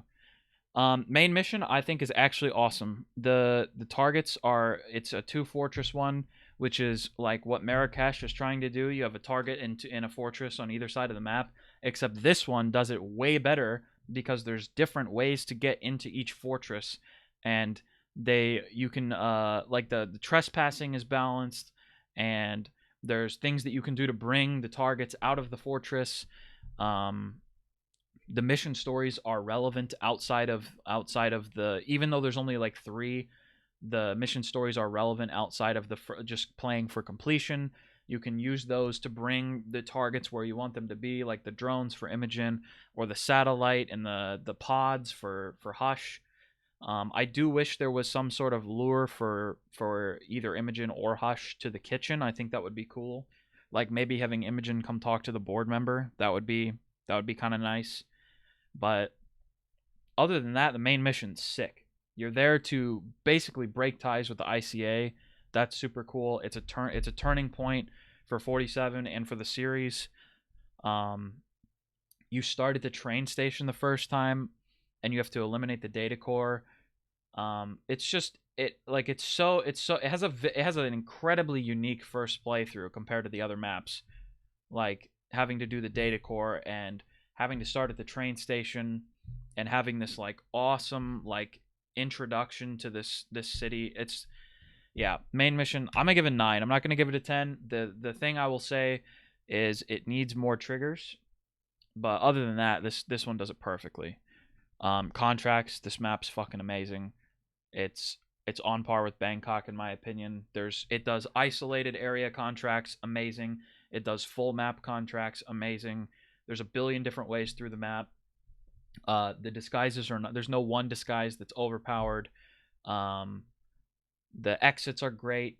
There's only like one unused exit basically. Every other exit is used. There's a sniper on the map. Yeah, exactly. Sniper contracts are awesome if you want to do it from the laundry roof or from the block. Yeah, my facility analyst disguise is broken, but I think this is a 10 for contracts. This one's fucking awesome. It's my favorite roulette map. Everybody knows that. I think I've used other than train, I've used every single starting point for roulette. I've used a number of different strats for Imogen Hush. I've done laundry roof strats. I've done running to the block. I've done luring Hush out of the block. I've gotten Imogen in the facility. I've gotten her outside of the facility. There's many different isolations. There's tons of different ways you can go about this with roulette. Like if you're looking at an optimized version of a spin, you'll never see this. Like there'll be different routes almost every time. Different exits are used. You can reorder the targets. You don't have to do one first and then one second. It's not like Mendoza where you just go isolate the targets and then go grab all your shit and then come back. It's almost never like that. The versatility in roulette is amazing. This one's a 10. Actually, I'm gonna give this one a 9 because there's not enough disguises. That's what I'll say. There's not enough disguises and weapons on the map, so I'll give it a 9. I won't say perfect 10 on that one. The speedruns have evolved over time. The essay and the any percent route have overlap, so we have to dock at a point for that. But the speedruns have developed over time from going from like let's see, Riverside to balcony to Moo's balcony strat. We saw SA go from block guard to street guard to block guard again, and then to street guard again. They don't overlap anymore, do they? The SA route and the any percent route are the same route, yeah. It's my route, my any percent route. So we got to dock a point for that if we're being consistent. So we got to give it a 4. Unless somebody beat it recently. I don't think so, right? They're the same route.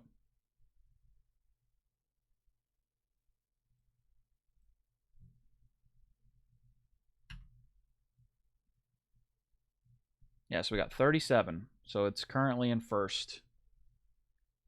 Are you excited for Gluttony? It's on Chongqing. I'm not excited for any of the DLC in this game, but if I keep my standards low, I might be pleasantly surprised, which I think is honestly the best. That's like 5-head strats for this game. Keep your expectations low for the bullshit that they're shoving out, and you might be pleasantly surprised. It's the only way to stay sane and happy with this game. Yeah, no, it's the same strat. Right? Yeah.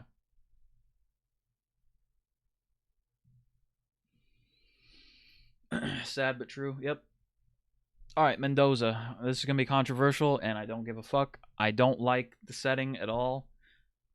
I didn't like the first playthrough. I think the only thing cool about this map is that Diana's on it, and she ruins the fucking exits, which makes it shit. The music on Mendoza is... It's all right. It's not bad. It's very... I don't know. The setting isn't bad on Mendoza. I don't prefer it, but it's not bad. Overall feel, I'll give it a 3. It's okay. Main mission, target placement, garbage. Complete garbage. Yates starts in a fucking stairwell that's inaccessible until you run to him. Tamara either starts up by the viewpoint or she starts on the wine tour on the stairwell. There's basically free kills for her both ways. It's target placement's garbage. Complete garbage. The mission stories are pretty much not useful outside of just completion. CJ did manage to get a really cool run where he got the Gaucho to snipe them both in the like the eating area. So we gotta do some points for that because that was a cool run, and I think Eason did like a cannon kill for both of them or something like that. I think it was Eason. Somebody did. So we got to give it a couple of points for that. You are sort of at this point in the main mission, you're sort of like everything's sort of on the table here. You're like, you know, Diana is sort of attempting to become the constant, and you're sort of still on the same team as Diana, and like everything seems to be going smoothly. You're there to take out Yates, who's poised to become the next constant, and the story's really not that bad here. It's not bad. As far as the target placement and the mission stories and the triggers go, I think overall maybe a 5. Contracts, I haven't played a good contract on Mendoza yet, and again, these are my opinions only. I've not played a fun contract. Even the one that I made on Mendoza, I have not enjoyed. Yeah, even that one, Yoshi, I still don't even like that. I just don't like it. I think the Frisk points are broken. The waiter disguise is OP. The Asado chef disguise is OP. The only good thing about this for contracts and roulette is that there's a suit on the map. So we got to give it points for that. The map does not flow well. The parking lot area is completely unused for the most part. There's no reason you'd ever go back there unless you force a target back there, in which case it's an easy accident kill because there's fucking cars everywhere. Has the best mission story in the trilogy. Which mission story is that, Moo, that you like?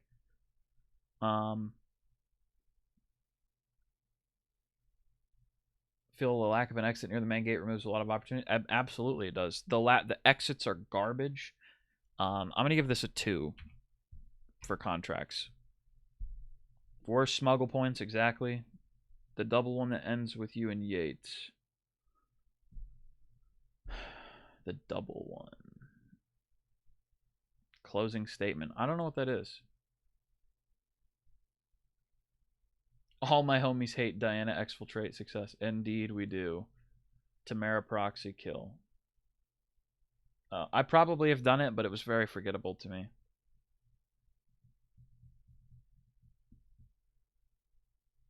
Yates kills Tamara. Oh, that one. Yeah, that was kind of cool. It's kind of cool. Roulette, again, stale for me. I don't like it. It's mostly waiter start, isolate both targets, go grab your shit, come back up.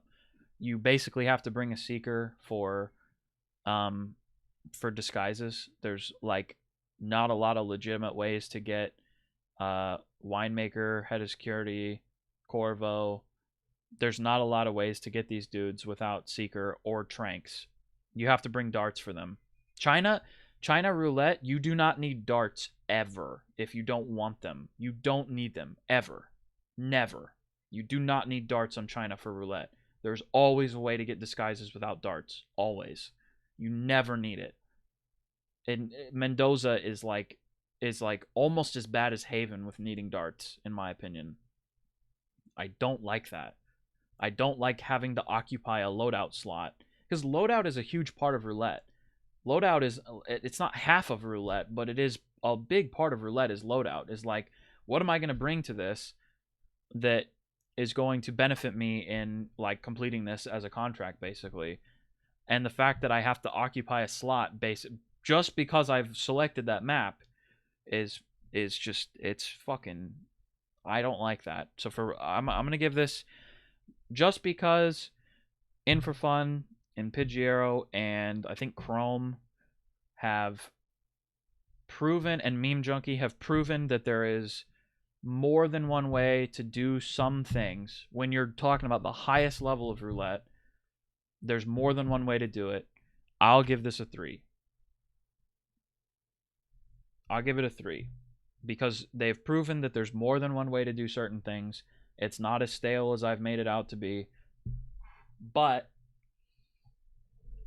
it's still pretty stale. If you're not like practicing Mendoza all the fucking time, you're gonna see the same shit over and over. 420's Banana Herald was fun. Yeah, agreed. That's the type of shit I like to see. Is that Herald isolation? That's cool to me because you don't have to. You can use any. You don't even. You can do that with no loadout. That's cool. Now, if there's something like that for Corvo or Head of Security or Winemaker, then I'll change my tune on roulette. I'll go put more points into this. But as far as I know, there's not. And so, yeah, just not a fun one. Speed runs, the SA run, the SASO run, and the any percent run are all different strategies, all different starting points. That's very cool. The speed run, I actually recently broke the record, got 49. Mendy and I worked on it, and we found some things that made the 49 possible. That was really fun. You can lure him inside with a coin phone and put down banana or straight up KO him. Okay, I'll give it an extra point then.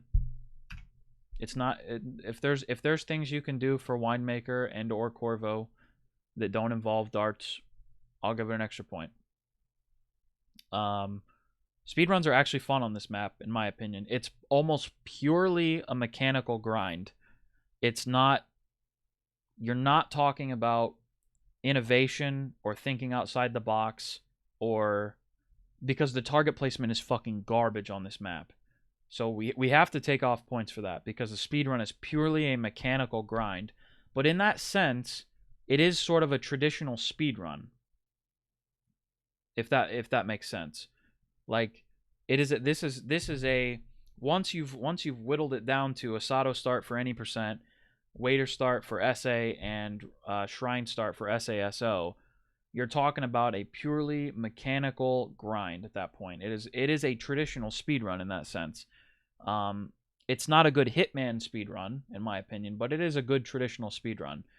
I'm gonna give it a 4. Because it lacks in innovation with like when you're talking like with improving strats. You can't really improve the strats that are already there that have been found from day one because we knew what they were going to be because the target placement's garbage. So I'll give it a 4. Nah, I'm gonna give it a 3. We can't have it the same as China. We'll give it a 3. It's not the same level as China. Nah, we'll just give it a 3. Target placement's whack, so in the idea of traditional speedrunning, it is pretty good. As far as Hitman speedruns go, not so great. But you have to, for this one, you have to admit that the difference in strats from SA to SASO to any percent, they're all different. So we have to give it points for that. I'm trying to be as objective as possible. Okay. Carpathian, feel 1.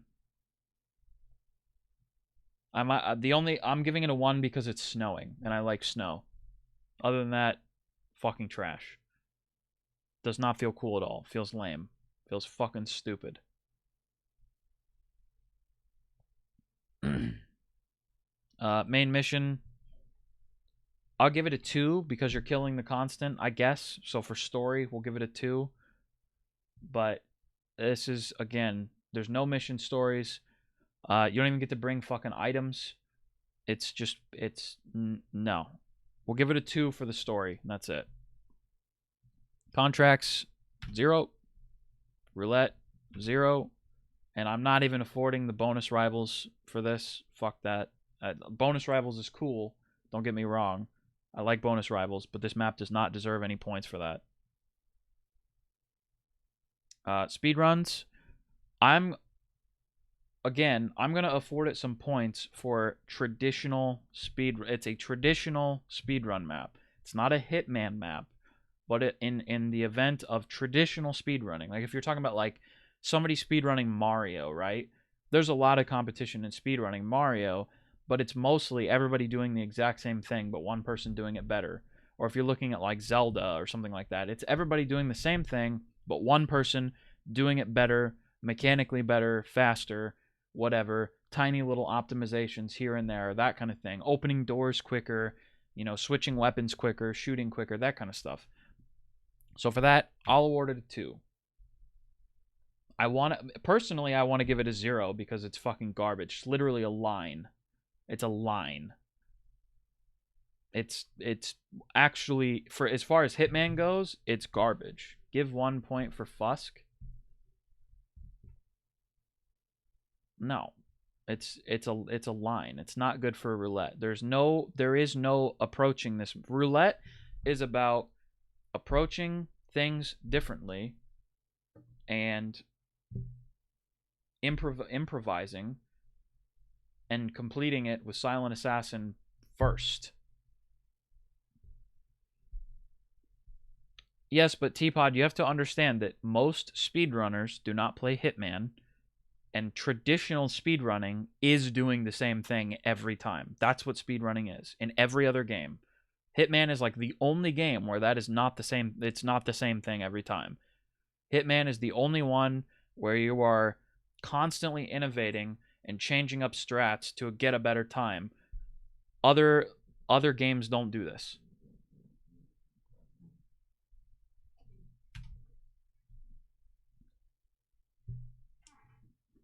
Somehow lower than the Bay.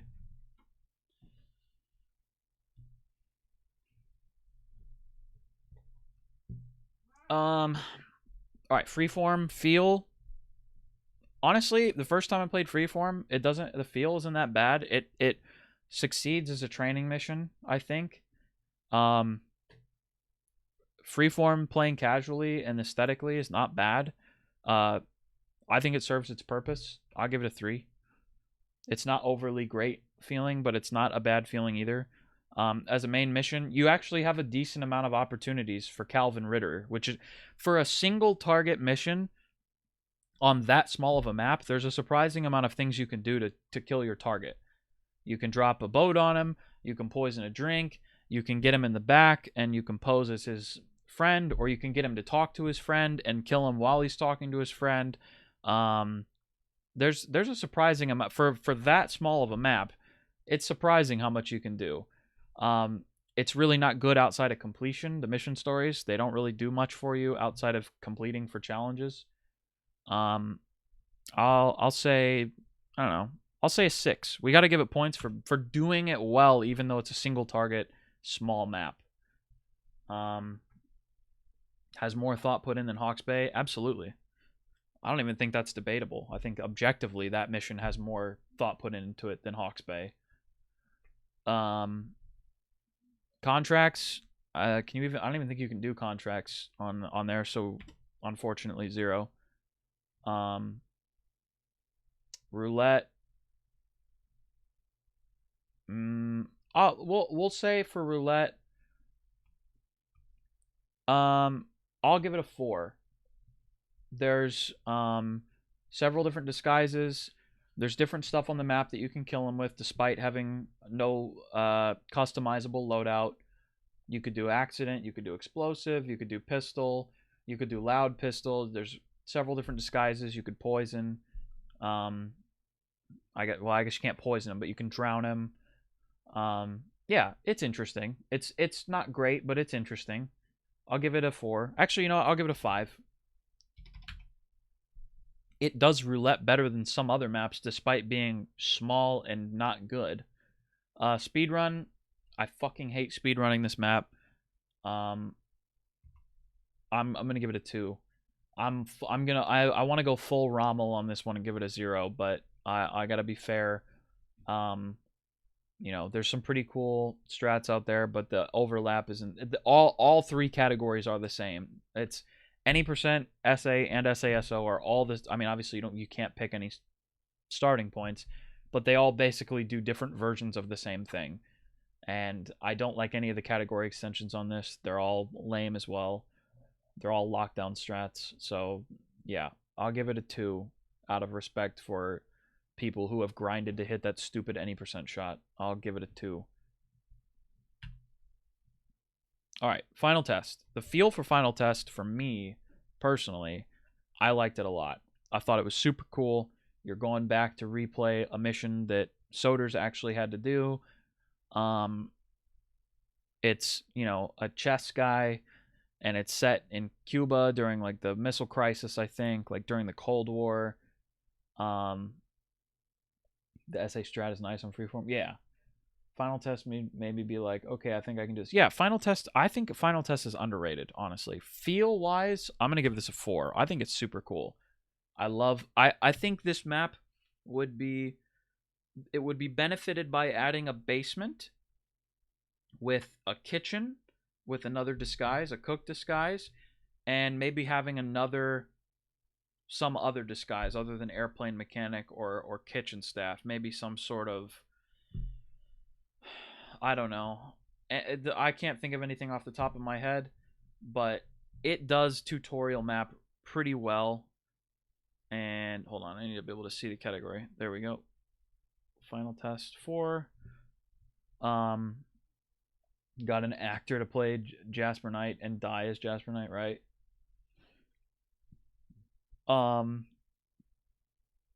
Keeping in mind that this is a tutorial and it has mission stories that you can do for Jasper, this has as many mission stories as the Hitman 3 maps do, and this is a tutorial mission. If you ever wanted to try anything cool on this map, you could certainly use the main mission things as lures for Jasper. I think this is at least a 7, I think. I really do feel like it's for a tutorial mission. This is pretty good. Contracts, we have to dock points for no customizable loadout, no smuggle points, no alternative starting points. So we'll dock a point or 2 for each. So I'll say like maybe a 6. There's way too many fucking Luca Wood contracts where you just shoot the one guy and exit. Those are lame. They're stupid. But you can do some cool stuff with contracts on here, especially if you impose disguise requirements. It becomes not bad for contracts. Ceiling lures work really well on this map. Coins work really well as lures on this map. There's several spots that you can poison. It's not bad. There's different disguises you can use. And for a tutorial mission, again, keeping that in mind, this isn't a bad contract map.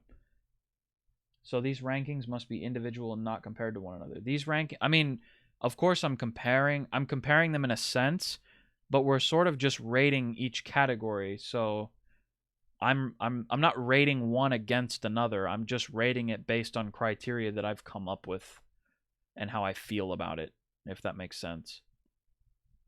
Roulette doesn't shine in roulette. It's fairly quick, single target.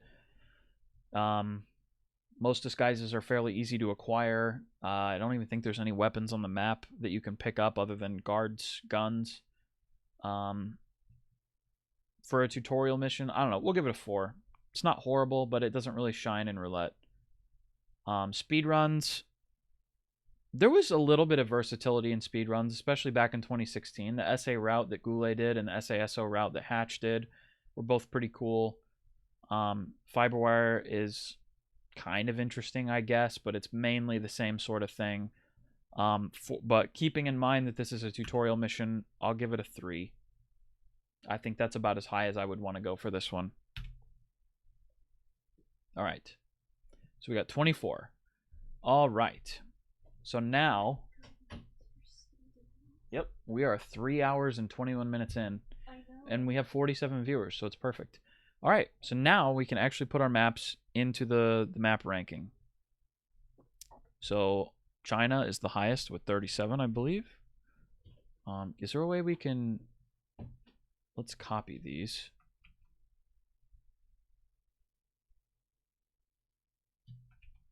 Paste. Wait. No, that's not what I want to do. How do I do that? How do I like copy these and paste them somewhere else? I want to reorder them without reordering everything else. Wait, can we do that? Can we order these? How do I do this? How do I order these by the totals? Does anybody know how to do that? Copy values.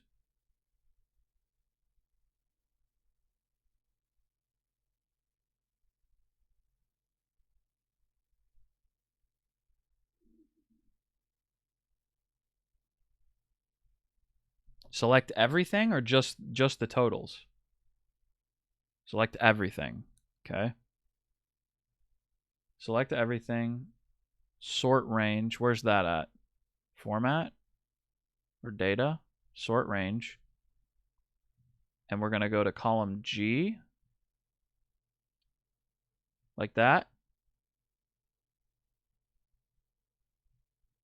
Okay, that works. It's backwards, but it still works. Thank you, Pidgey. All right.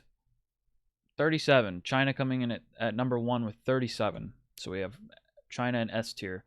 So we'll do S tier will be, we'll do 30, because Paris is 33. We'll do S tier as 33 to 37. Jedi business. Go back to your drinks. Yo, Geeky, thank you for the host, man. I appreciate it. We're doing a, for anybody who's just joining, we're doing a map ranking. We actually just got done. We've been working for 3.5 hours on coming up with a ranking system for all of the maps. These are my opinions and my opinions only. I'm not speaking for anybody else, but we're going to drag them on into here. And then, so what do we do? 4 points difference. So we'll do 32, so wait, 33, 34, 35, 36, 37. So we'll do 32, 31, 30, 29, 28. So we'll do 28 to 33. And then we'll do 27, 26, 25, 24, 23 to 27.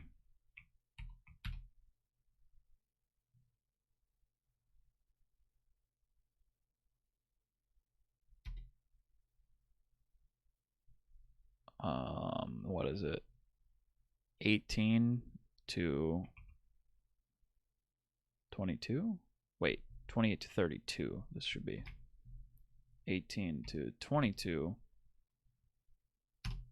And then we do 17 to, wait, no. What am I doing?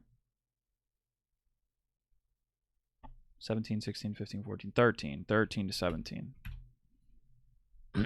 And then poop emoji. We're keeping this called poop emoji. Yeah, you came after all the hard work. You get to reap the benefits. All right, so we got China, Paris, and then 31. We have a 4-way tie between Berlin, Scale, Miami, Sapienza.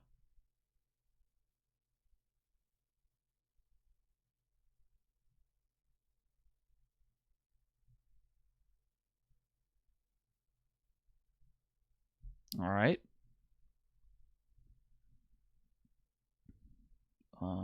29, 29, 26, 25, 24. So we got Mumbai, Colorado, Hokkaido. Wait, 28 is the cutoff. So we have Mumbai and Colorado as well. Hello there. Thank you for the follow. Appreciate it.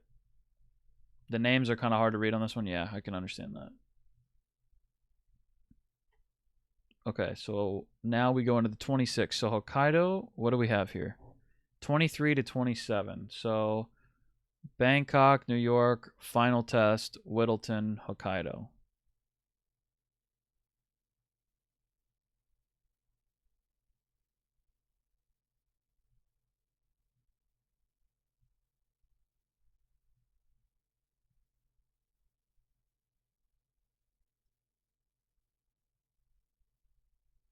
I guess we got to do the training facility together, but we're going to be calling this final test, not freeform. We're not grouping those two together. So we can just kind of disregard freeform anyway, because it's sort of, where is it? Yeah, it's only 16 points. So it would be in here anyway. But this is final test. This is not freeform. Possible to alt scroll the web page.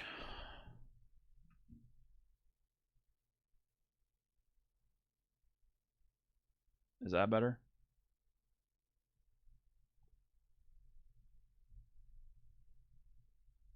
Okay. And what are we at? We went 23 to 27. So we did Bangkok, New York, final test, Whittleton, Hokkaido. Yep. 22. We got Dart. So what's the next rate? 18 to 22. So we've only got 3. We got Mendoza, SF, Dartmoor.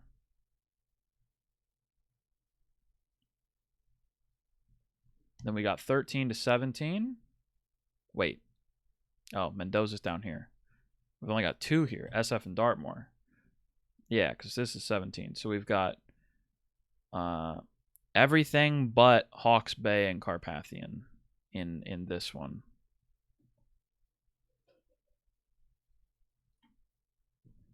Yeah. So that's the final.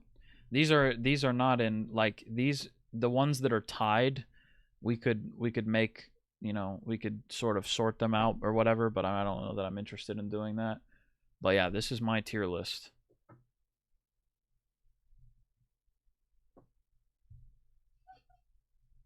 What? It just says poop emoji. Yeah. Carpathian and Hawke's Bay are definitely poop emoji maps. Overall pretty positive. Yeah, I mean, I think this is pretty solid.